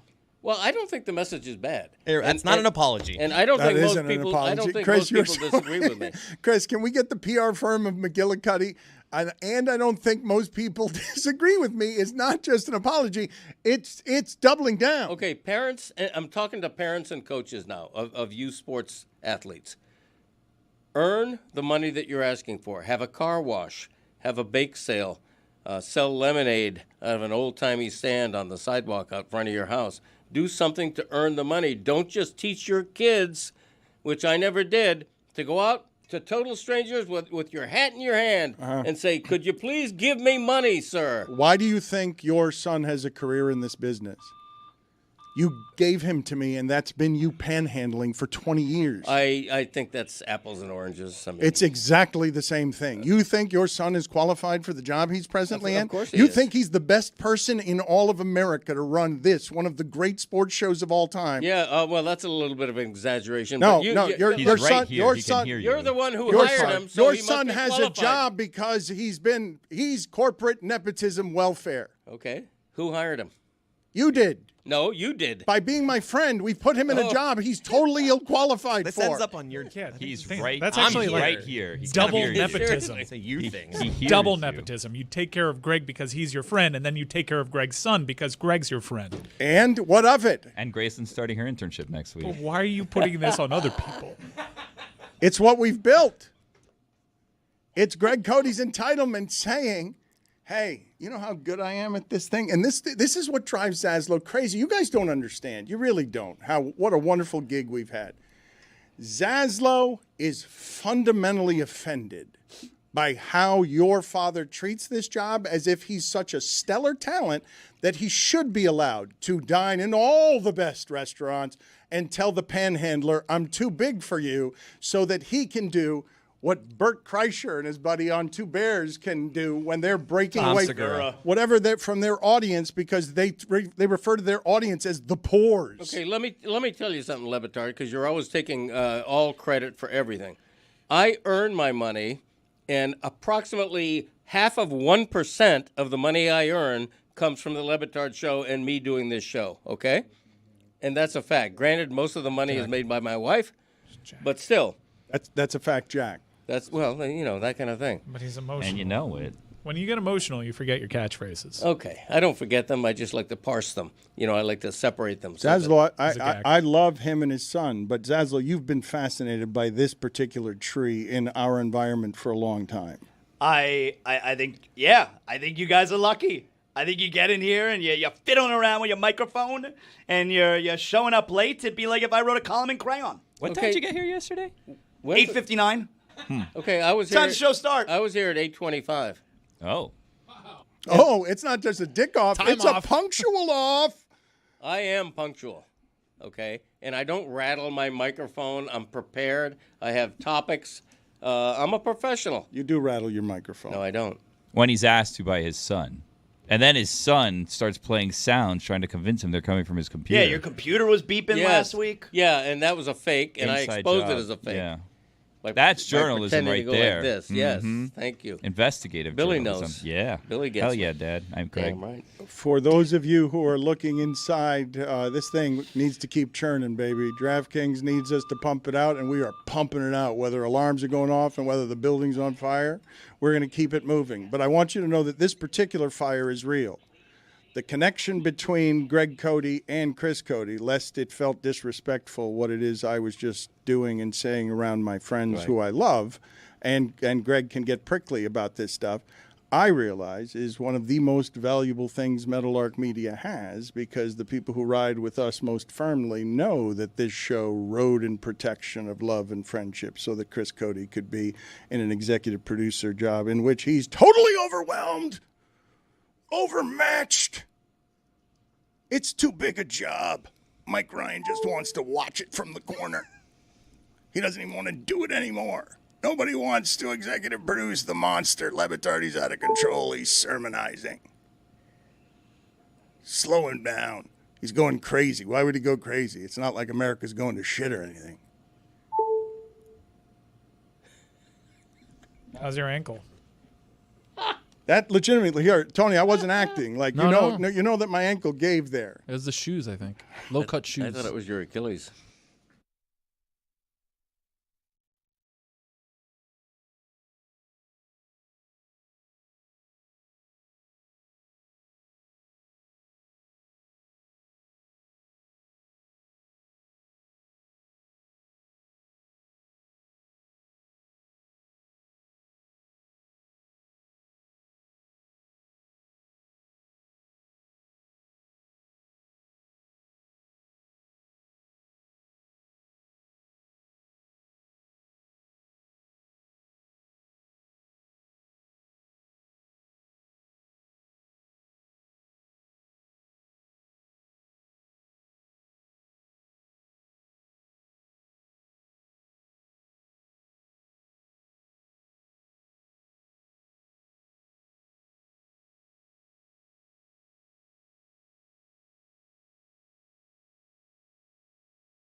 This episode is presented by DraftKings. DraftKings, the crown is yours. Boldest take is going to be in a second here. Boldest take is where we're headed, but I have legitimate tension in the room here that I need your guys' help with because in the space where we grow as a media company, Zaslow has gotten off to a hot start here with our show and has become a journalist in the last couple of months. The information game is very crowded.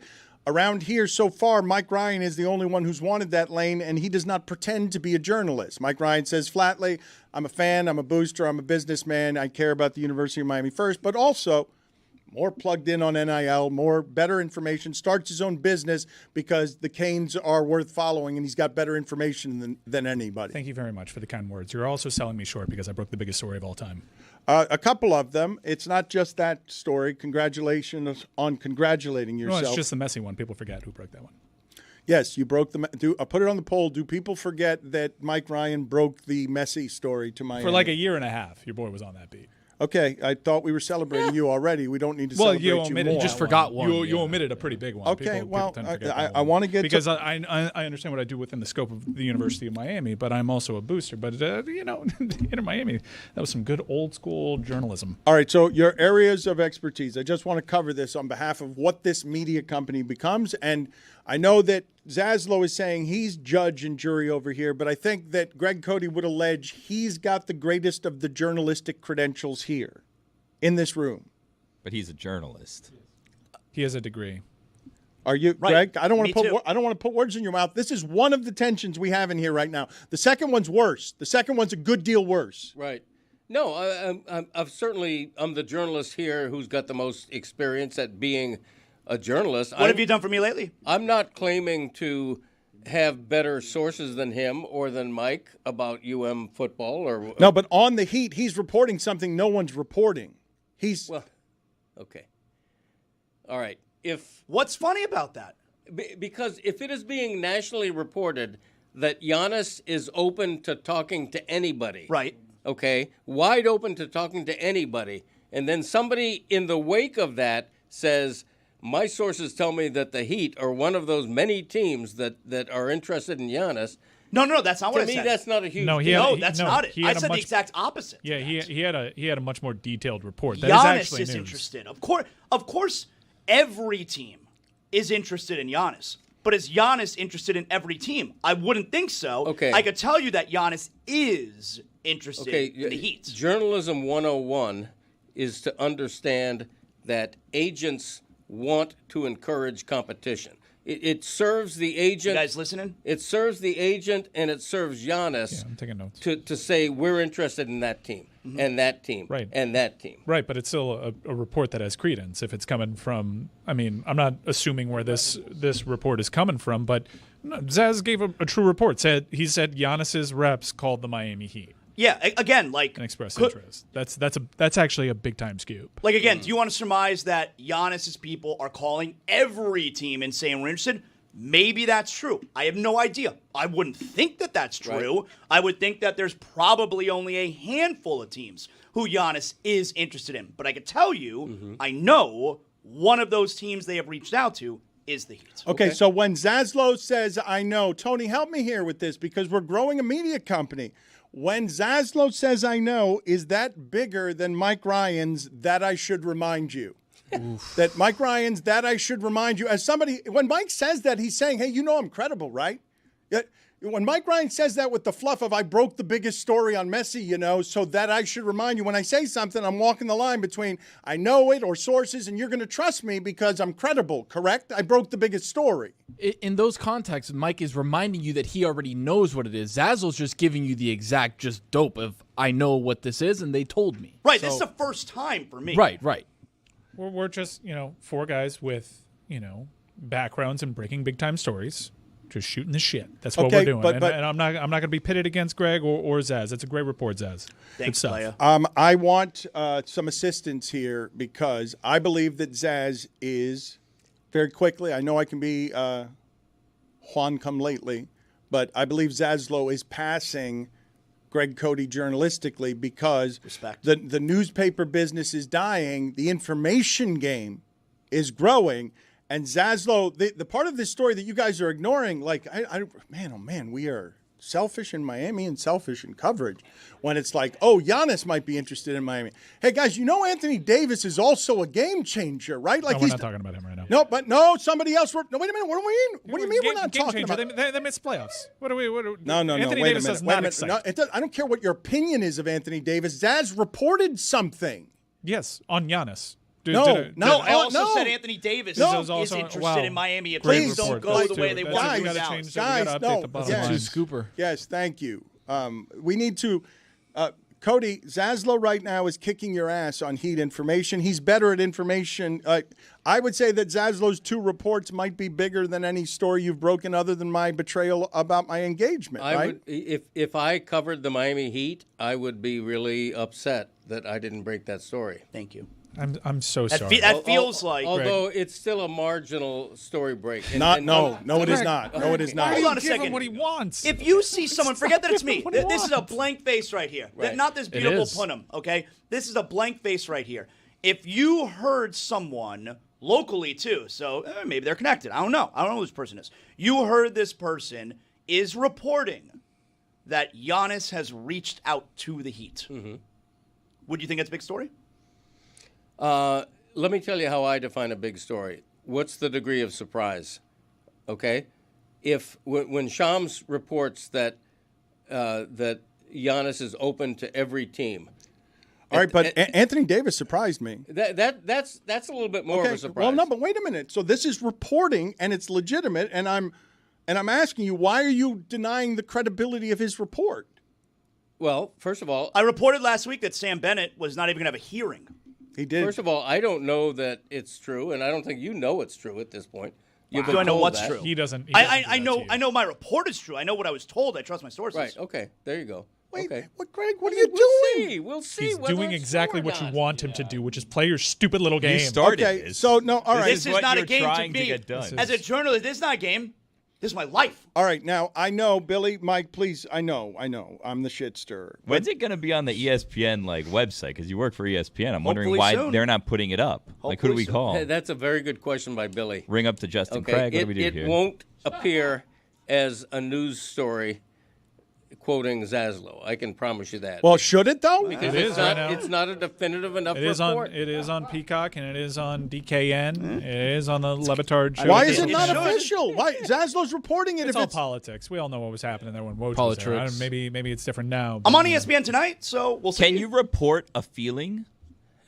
this isn't a feeling. It's not a feeling nor He an opinion. feels like he wants to come. It's not a feeling or an picked up opinion. a phone. I feel like I want to play for the Heat. Or I feel like I would like to maybe play for the Heat. He picked up a phone. Like there was a report Or yesterday it's that not- he was that- it open-minded wouldn't be about him. everything, It and wouldn't be his him. reps That picked would up be a a phone. report if it was him. His reps wouldn't picked up be a phone him. and said, "Hey, Miami, Yeah, you're one of the ones." that's what I'm telling All you. right. He's feeling You're, you. you're one of the dozen. All right, we so would Mike consider. Ryan makes I don't know fun. how many. Mike Ryan says I'm doing all of Baker's this, and doesn't. yet here he is saying, like, somewhere after that, I shall remind you, he said, the ringer took your knees out from under you. They did. They won that championship. Congrats to them. Credit where it's due. So journalistic outfits that have some power can affect the outcome of games. And Zaslow is reporting as a legitimate Miami audio legend. Okay. He's reporting Anthony Davis and Giannis are interested in Miami. That's not something anyone else I've seen anywhere That else. they have both reached out. I'm looking at to the Miami. I'm looking at the ESPN's NBA homepage right now, and I don't see. Okay, so anything ESPN under is the top only thing that headlines. validates. Okay, so Meadowlark Media is not allowed to have any reports. It's just ESPN is the only important one. Okay. No, what happens would there? be What really happens, upset. Dan? What happens, Dan, is that if it's a big enough report from Meadowlark Media, So Shams gets to decide that, and then ESPN gets to decide that. regurgitates the news break. Okay, but That's all. And so you're saying And you if know that Zaz to be were more true. credible, an ESPN employee, you're saying if Zaz, like he works at ESPN, he's reporting it. Right. I am reporting, but I'm not Shams. Like he's the best. The Right. Anthony Davis thing is problematic. Problematic how? Well, because he's under contract with the Dallas is Mavericks. Giannis. Yeah, but at least it's being reported about Giannis Right. that he's available. Somebody's got to be first. Okay, but we're learning about Anthony Davis's availability by him and his reps. What's so funny over there, reaching out Chuckles? to the- I think if I were a Mavs fan, I'd be like, "What are you doing? Is this what the franchise is blessing? You're doing what now? You're reaching out to other teams. This is a whole tampering. You know we got the first might have pick, actually right? gotten your Miami Heat in trouble. I heard this before. I was told this before last night. Maybe Anthony Davis like, number 1 pick. I'm not interested in anything but Dallas. Now that's just my opinion. I think you got your franchise in trouble, bub. You're reporting old news then? I mean, That's a bigger Chuckles, he called you? That's a bigger story. But is Anthony Davis. look. But that was old. We don't know how he feels after last night.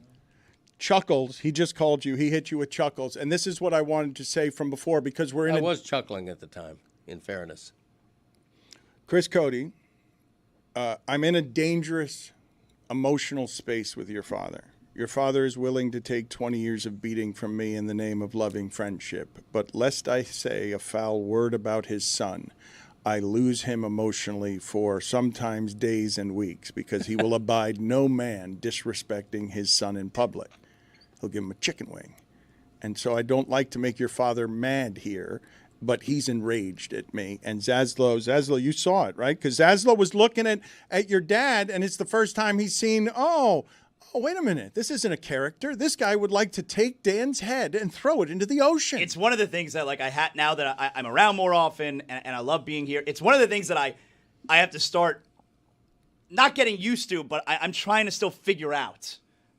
What's okay, what is making some people upset, and I certainly don't want to step on toes. You just called him Chuckles. Well, were you chuckling? I was chuckling. Chuckles. Yeah. A bond has been formed. It Look wasn't at a them. laugh, it was a chuckle. If that's not the Le Batard story here, Chuckles, bond formed over Chuckles. What a pathetic slogan. That's what we're writing. That's in the We've new. been accused of being a chuckle fest for 20 years. Right? Okay. Well, your dad's not chuckling about this, is what I'm telling you. Well, I hope you're happy. Well, because no, you got him mad. He'd like me to apologize to his son on air. I didn't say that. You'd like me to. I mean, I don't think you have it in you. I don't think you feel the need to. I don't want you to do anything that you don't feel the need to do. It's a call out. Was it disrespectful? Hell, in the extreme. Is it disrespectful for you to say that his son did not earn nor is capable of doing his current job? Yeah, a little bit disrespectful. Probably a debate to be had there. Pretty good argument. Which is Common it? ground. I am a judge. Was Le Batard disrespectful to Greg Cody's son by saying he didn't necessarily deserve and is not necessarily good at his current job? Disrespectful. Oh, Thank you, Your Honor. I would also say continuously calling him Greg Cody's son and not Chris Cody because he has a name. Also disrespectful. I feel nothing. Thank you. With prejudice. Always. already risen. Are we willing to allow Zaslow to be judge and jury? We've confirmed him. Like this is, are we going to make it judge and jury and executioner Zaslow because he's a journalist? He's getting into the information game. And Mike, you know this can be scary, right? Chris, you know this can be scary. I'm sorry, I got a smile from ear to ear right now because Giannis is weighing in on Jimmy Butler's effort last night. Hang on. Did you expect more from Jimmy Butler without Steph? 4 of 9 from the field, just 6 rebounds. Hold on, say that again. How many shots from the field? Just 5 of 9 from the field. 9 shots in basically an elimination game. 14 points. I expected more. Thank you, Giannis. 9 more than I did. Judge, it seems like we're not going to get an apology. Well, that's not up to a judge's ruling. My ruling is just if it was disrespectful or not. I haven't handed out, damages or anything like that. Okay. So I know that all of this is bothersome. With prejudice. Thank you, Zaslow. I appreciate these edicts. I don't actually want to do the silly storyline stuff around the basketball today. I really do want to because the hockey playoffs are magical enough. The Oilers coming after nuts last night. The Oilers coming after Greg Cody's McDavid's overrated, and just watching like championship good teams look championship good. You guys told me this would happen to Washington when the playoffs come because it's just such a different style. But I really do want to celebrate in our wheelhouse the historical glory of being able to watch both the Knicks and the Celtics at the precipice. And I've got to be honest, I think we'd all be honest about this. Even in the precious days of we all know what the transactions mean. All of us on bridges were like, what are you doing? What are you doing on Bridges? And the answer is trying to fight the Celtics. Like, specifically them, not everybody. Celtics won. 5 picks for Bridges. Are you crazy? Gobert, 5 picks. What are we talking about? Oh, Bridges is the third guy, specifically on the perimeter with the game the way it's changing. Might be useful. On Tatum doesn't have a moment, and when Bridges is there at the end of a game, Tatum doesn't get a shot or a pass off because Bridges 5 first-round picks for that. That's why he's there. New York, tricky relationship with him. Third guy's hard. Drew Holiday's done it well. You go from star to different usage rate. But number 2. Isn't this interesting? Karl Anthony Towns. They've got themselves a Porzingis too, and he shoots from anywhere. And God, I wish he were more physical because that's the best shooting big thing I've ever seen. That is, wins 3-point contest. What? Oh, that's your number 2. Interesting what the Knicks are building there, specifically to challenge the Celtics. No one else. That's what it's built for. Everyone saw the Celtics. Everyone in the sport saw, the Celtics are galloping up ahead. They got the top first-round picks. And the Knicks, run by James Dolan, a buffoon, a clown, doesn't deserve one clap from what this Knick run is. The Sphere has been praised by a lot of people. Seems like a fun venue. It does. I got to admit that. Yeah, my wife loved it. Stu's still there. It does. James Dolan's team is not a lovable thing, but what they've built, because it gets to be an underdog now, I really do want to both look at the joys and the awful in one of the stars of the game goes down in pain crying. We all know what it means. That stinks. We didn't want to see it decided that way. But the Knicks are in the game now, and the Knicks haven't felt like this in 25 years. Legitimately, that game last night is the best feeling there's been in that place this century. The Knicks are massive winners right now. I mean, for everything you just said, the Anunoby deal, which I know wasn't in the offseason, it was last year, but Anunoby and Mikal Bridges are specifically brought in to defend on the perimeter. And then you also get Bridges in the fourth quarter of, game 2, where he was phenomenal, and last night where he was phenomenal. Bridges and Anunoby were making all the shots in the fourth quarter until Jalen Brunson decided, okay, I'm the guy and I'm going to make shots. But it's not just that. New York having a funny, testy relationship with, we gave up 5 picks for you. What did we give up 5 picks for? Oh, what we gave up 5 picks for is a guy who is tough enough to go at the Celtics and be something in the fourth quarter that can bother Tatum. I kind of disagree, though, with the narrative about, gave up 5 picks for him. He's not worth the 5 picks. It's the same thing with giving up the 5 picks for Rudy Gobert, where they're not necessarily saying that Mikal Bridges is worth 5 picks. They're saying in order to complete their team so they could be who they want to be, that's worth 5 picks. Like, if they didn't have Towns and they didn't have, Anunoby, they wouldn't have given up 5 picks for Bridges. Not a lot of people wanted that Towns contract. The other thing, too, is you got Mikal Bridges because he was able to do what he did last night, kind of take over the game in the fourth quarter while Jalen Brunson got a breather. You can't have Jalen Brunson out there, all 6'2" of them, running around for 48 minutes in a game. Mikal Bridges got buckets in the mid-range, too, which is tough. Guys, though, this is what's so cool about this story because I've seen it so loud from Knicks fandom, and please find me Jorge Sedano before the end of the show so that I can get to the bottom of this. Because he accused Stern of rigging the league, and we have to get that sound. Balls question. It's just ridiculous. Balls. The New York Knicks of today, not popular for 25 years, with the rah-rah frat of our old guys limp on the sidelines. Back to Clyde Frazier to feel that feeling it felt like in this garden in New York once upon a time. For that Knicks team to be built to fight the Celtics and go through this story arc. I loved Hartenstein. Hartenstein and Thibodeau playing the grit minutes. That's my favorite team. They made me feel so good, better than Carmelo. DiVincenzo. Oh, my God. That's such a cute story. Don't break up that lovely team that gets squashed by the Heat and Tyler Hero and bam, and get squashed. And, that's not good enough. Don't fall in love at your own peril there. That's not good enough. Oh, Cat, I don't know if he's tough enough. Do we really? Is that tough? Is that garden grit? No, but it's 40-footers. From a 7-footer who can score 35 in a game. And when you need him against Tatum, he can, on any given night, that guy could go from long range. He could do what Tatum does any night. It's the best thing like that I've ever seen, and they got Brunson. So now what you have is the story of Bridges and Brunson and Cat are tough enough. They can dethrone the champion. Man, Jimmy Butler told me Cat's not tough. He's mentally weak, and we've been making fun of his voice. He's not strong enough to be a number one. You can't trust him in the Garden against Tatum and the champs, can you? Well, remember, Draymond also said he wasn't tough. The whole TNT crew did it, too. When he ended up being at a funeral, and that's why he missed the game. It was because he wasn't tough. It validates ballsy moves that people were right to question, I think, especially when it came to the mental fortitude. However, there's an opposite side of the coin. People were questioning the mental fortitude of Boston this entire run and thought that they might have gotten lucky with how the injuries broke. And now they're going up against a team whose individual superstars and collectively, people have questioned their toughness. And Boston's falling short of that. It makes me look at that championship real funny. This is why you're a big Knicks fan. For the next couple of days. Precisely. I might switch to the Pacers. Really? I like calling them the Sirs.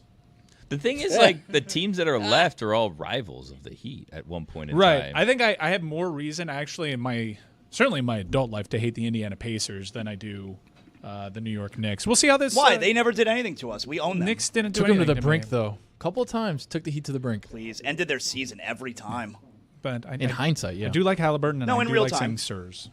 Billy, That's all I can tell I'm frustrated today, Cody, because it's a Greg Cody Tuesday headed into a Wild Willie Wednesday, and things tend to go off the rails here. And if you throw Zaslow in the mix on playoff newcomer, basketball playoff newcomer over there, Mike Ryan thinks nobody's going to notice that now all of a sudden he's interested. Tony, like the hypocrisy next to you, dude. Like, Where's the hoops talk from him been in November when we were still trying to figure out certain things? No, Guys, there's no hypocrisy. Dude, no, the Pacers. All I asked was for good, compelling basketball. I got that last night, and I told you I'd be the first in line to say. We had great, compelling basketball in January.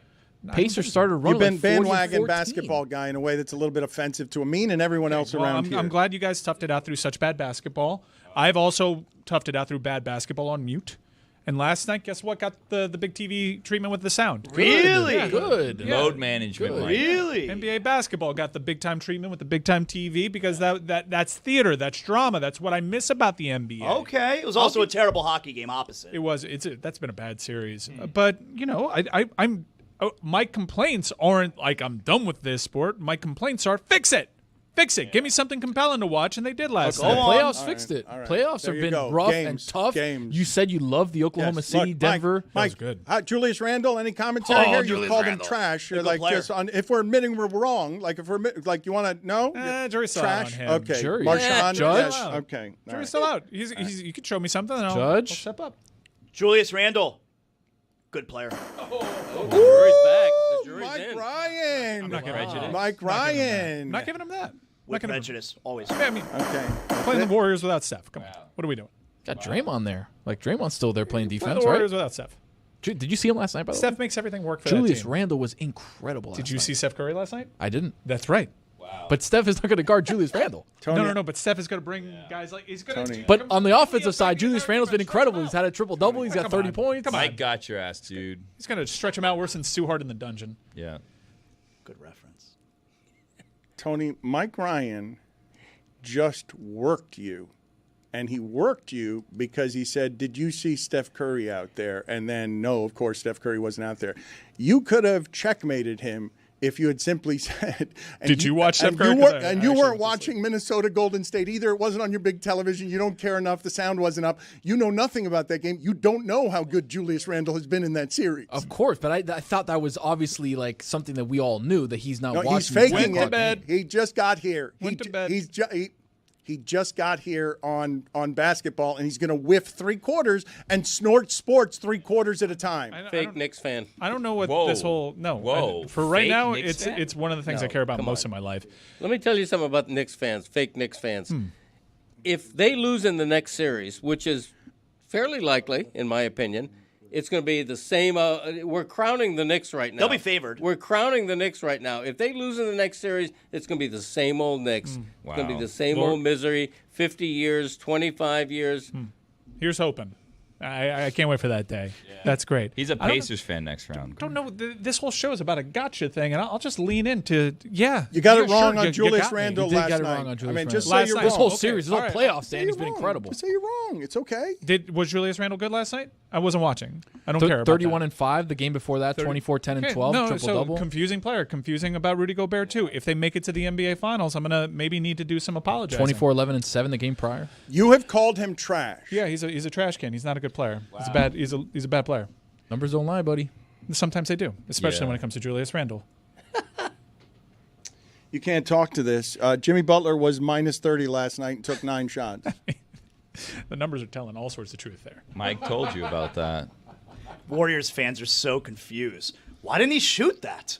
Like he has like a layup and he just kicks it out for a throw. Why didn't he shoot? Welcome. Oh man, that's good stuff. That's good stuff. I should have stayed awake for that. I really should have. I got to tell you though, it is funny. But are you watching the rehearsal? This is nuts. That's nuts. That's crazy. I Try to describe episode. Never 3 in to the a history friend. of television. I'm just saying, never in the history of television has anything like this ever been that attempted. good? I can't. Well, it's that different. It's that ambitious. I actually think this is more ambitious, but I actually think Nathan For You is the better of the two concepts.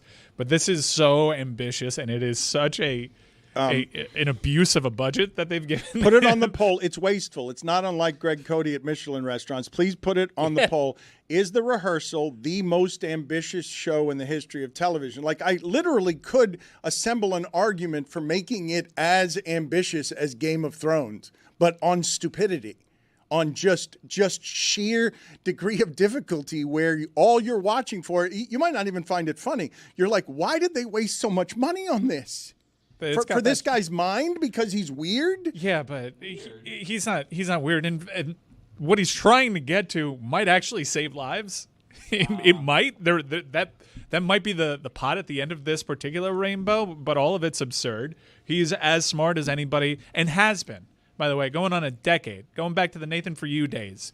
This guy has been operating at a different intellectual comedic plane than anybody, and seemingly HBO just gave him a blank check to follow his heart's desire and tell like the most ambitious, twisted tale he possibly could. And like I said, if you watched episode 3, find someone that knows nothing about the concept and just try to explain that episode. You just did. You told me that they got air from a city and blew it in a dog's face. That's like what? Yeah. That is like honestly doesn't crack the top 50 in crazy things from that It's episode. a little bit hard to explain The Rehearsal to people who aren't interested in it. It's not very hard to understand. It's just a very ambitious project. I saw a story in the trades yesterday about a singer that fell for the trap in his Wings of Voice or whatever it's called, the singing contest, and was flying back and forth across the country and spent over $10,000 to try to be part of this singing competition just to find out it was all just an elaborate ruse, and is now upset by the fact that she spent $10,000. That's the thing. Well, is it like, seems really is it mean, an elaborate actually. ruse? If we're saving lives, Do they get reimbursed? that is a contribution No. she is making to saving lives. well, and also had to potentially. sign an NDA, which she is now broken, and is basically saying like, okay, so like the story's out there. I guess now come after me and see how that goes, because like there are silent victims in these games of his, right? Where people are getting their hopes up on things that are not realities. They're just kind of for Nathan's entertainment. Well, And I like the entertainment. show. I like the show, but like there are people like, if you watch this week's episode, like you kind of have to feel bad for the pilot that they were focusing on in his love life. And like they pick these people that, you know, are susceptible to being his victims. Tony, I know you're lost. Billy. So is it about a dog or a pilot? No, Billy, as Dude, always, we didn't even gets get into recreating shot for shot Sully Sullenberger's life. Yeah, that was Including that was something. breastfeeding? That was something. So, Tony, forgive me for Billy's yammering. I was watching Julius Randle, Dano. That's what I yammering. was doing. Spoiler Wednesday's tomorrow. I'm not spoiling anything. I will tell you something else that is funny about the New York Knicks and this present enthusiasm that the New York Knicks are feeling when I'm here to tell you that unless there are major injuries, that team has zero chance of winning the championship. Zero chance. The New York Knicks this year are 3-11 against the Cavs, Celtics, and Thunder. Those 3 victories are in this series. 3-11 against the best teams in the league. I don't care how gritty you think this version of the Knicks are, which is a more beloved version than last year's version because it's Brunson and better. They believe in heart, but that team cannot win the championship. And I don't care how brave you think Sully Sullenberger was. We do not get that act of bravery without evanescence. 3-11 is obviously terrible. But when you then also point out that those 3 wins have come this round, doesn't that just increase the Knicks' chances of winning? Because, hey, like, the regular season must mean nothing against those teams then, right? And then you look at Boston. Obviously, they've won those 3 games. The Cavs are basically done and dusted. OKC's still over there, and that's going to be tough. You've got the Cavs dusted. Dusted. The Pacers can play with anybody, right? Yes. Yeah. If you can make threes. And they're not afraid.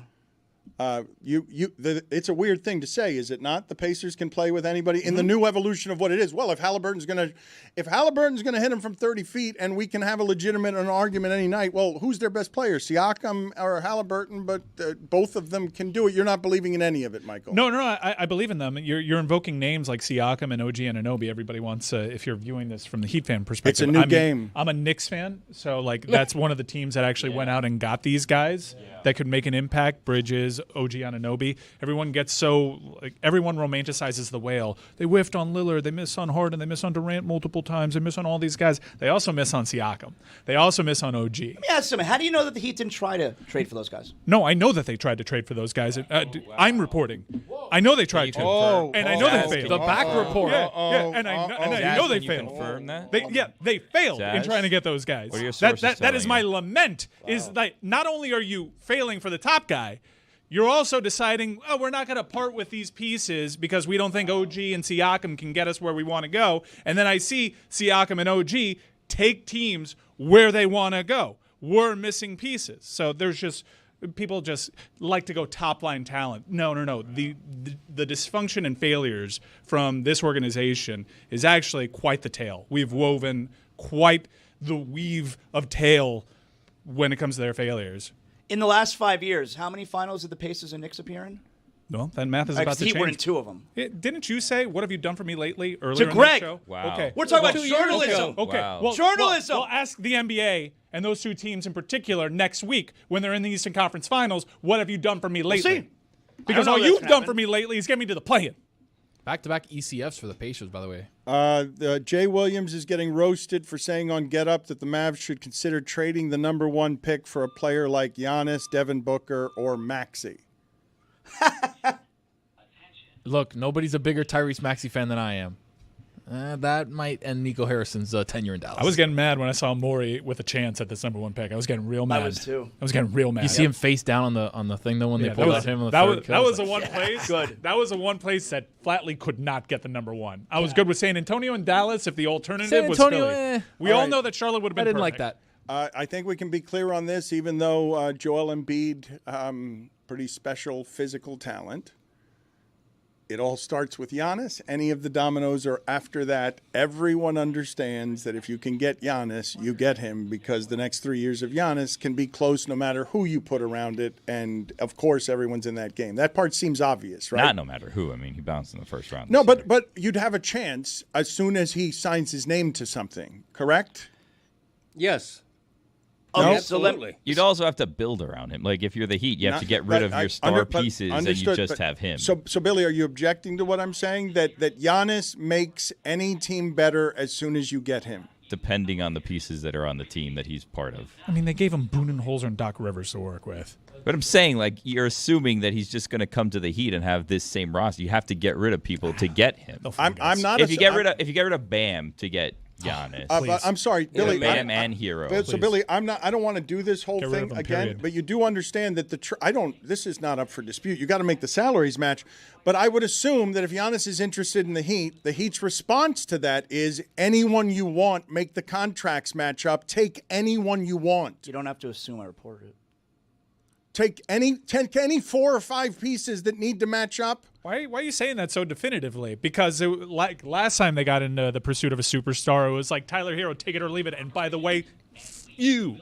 I'm saying it definitively because Giannis is a reset on what architecturally, a GM's job is go find the other 11 pieces. The one you never can develop yourself is that one, and there are like 4 in the league. It's not 10. Anthony Davis and Joel Embiid's body is not enough. No, what you will get is a superstar who cares, face of the league, immediate injection into your season ticket system, an economy of wealth that brings Giannis the business, with his brother, by the way. You're going to have to take the whole family. That's how that one's going to work. So now you only have 10 slots. And that's any team in the league would want him. And I think just about any team in the league would trade any one player they have for him. Like, maybe Jokic is an exception, but nobody else. The league's changed, too, by the way. Like, it's not the way it was 10 years ago, where let's just acquire as many stars as possible. We got to get a big 3. Like, Phoenix just tried that, all right? The league's not like that anymore. If you can get 1, maybe even 2, if you get your hands on 2 really good players, but it's really about filling out the rest of the roster now. The league's different like that. So if you get your hands on a guy like Giannis, all right, we'll add other pieces around it. It's not necessarily about getting as many stars. I will tell you that Dallas that just won the lottery, however unpopular their general manager, his thought process is, well, Luka, I don't trust his body to be one of these 5 pieces in 3 years. Like, that's how they presented that. I need to win with defense. Now, Which is why we traded for Anthony Davis. He's an idiot, but you understand. Process over result. This is why Nico being a winner today is uproarious. Can we go back to Boost Mobile, please? Oh, I thought you never asked. I'm coming Dan. around on this. It's on this. a heater right now. The callers are getting better. Keep getting sharper, please. The telephone number is 305-486-GOTZ. GOTZ 4689 305-486-4689. The Boost Mobile boldest take from the weekend is presented by Boost Mobile, the newest 5G network in the country. Hey, what's up, guys? Stugotz Army here in San Francisco. I think every sports writer should have to be hit with a fastball in order to write about sports. Thank you. Hey, guys, it's Brian in Albuquerque. Does Stan Van Gundy look like the guy at the meatball sub shop behind the counter wearing a shirt that says legalize marinara? I'll hang up and listen. Hey, this is Will in front of a computer. There are 94 different types of apples, according to apples.com. That is 92 too many apples. You just need a red one and a green one. If you were to blind taste test, I don't think you could tell the difference between a golden russet, a sweet tango, or a cosmic crisp. I'll hang up and listen. Hey, guys, this is Stu from Boston. First time, long time. Here's my limited fake concession guy at a sporting event selling beers. Ice cold beers here. Get your ice cold beers here. Ice cold beers. Thanks. Hey, this is Joe calling from the Magic Conch. I think that people who listen to music out loud in public or at work are the worst people on the planet. Even worse than people who don't return their shopping cart. I'll hang up and listen, pay the whales. Hey, this is Kit.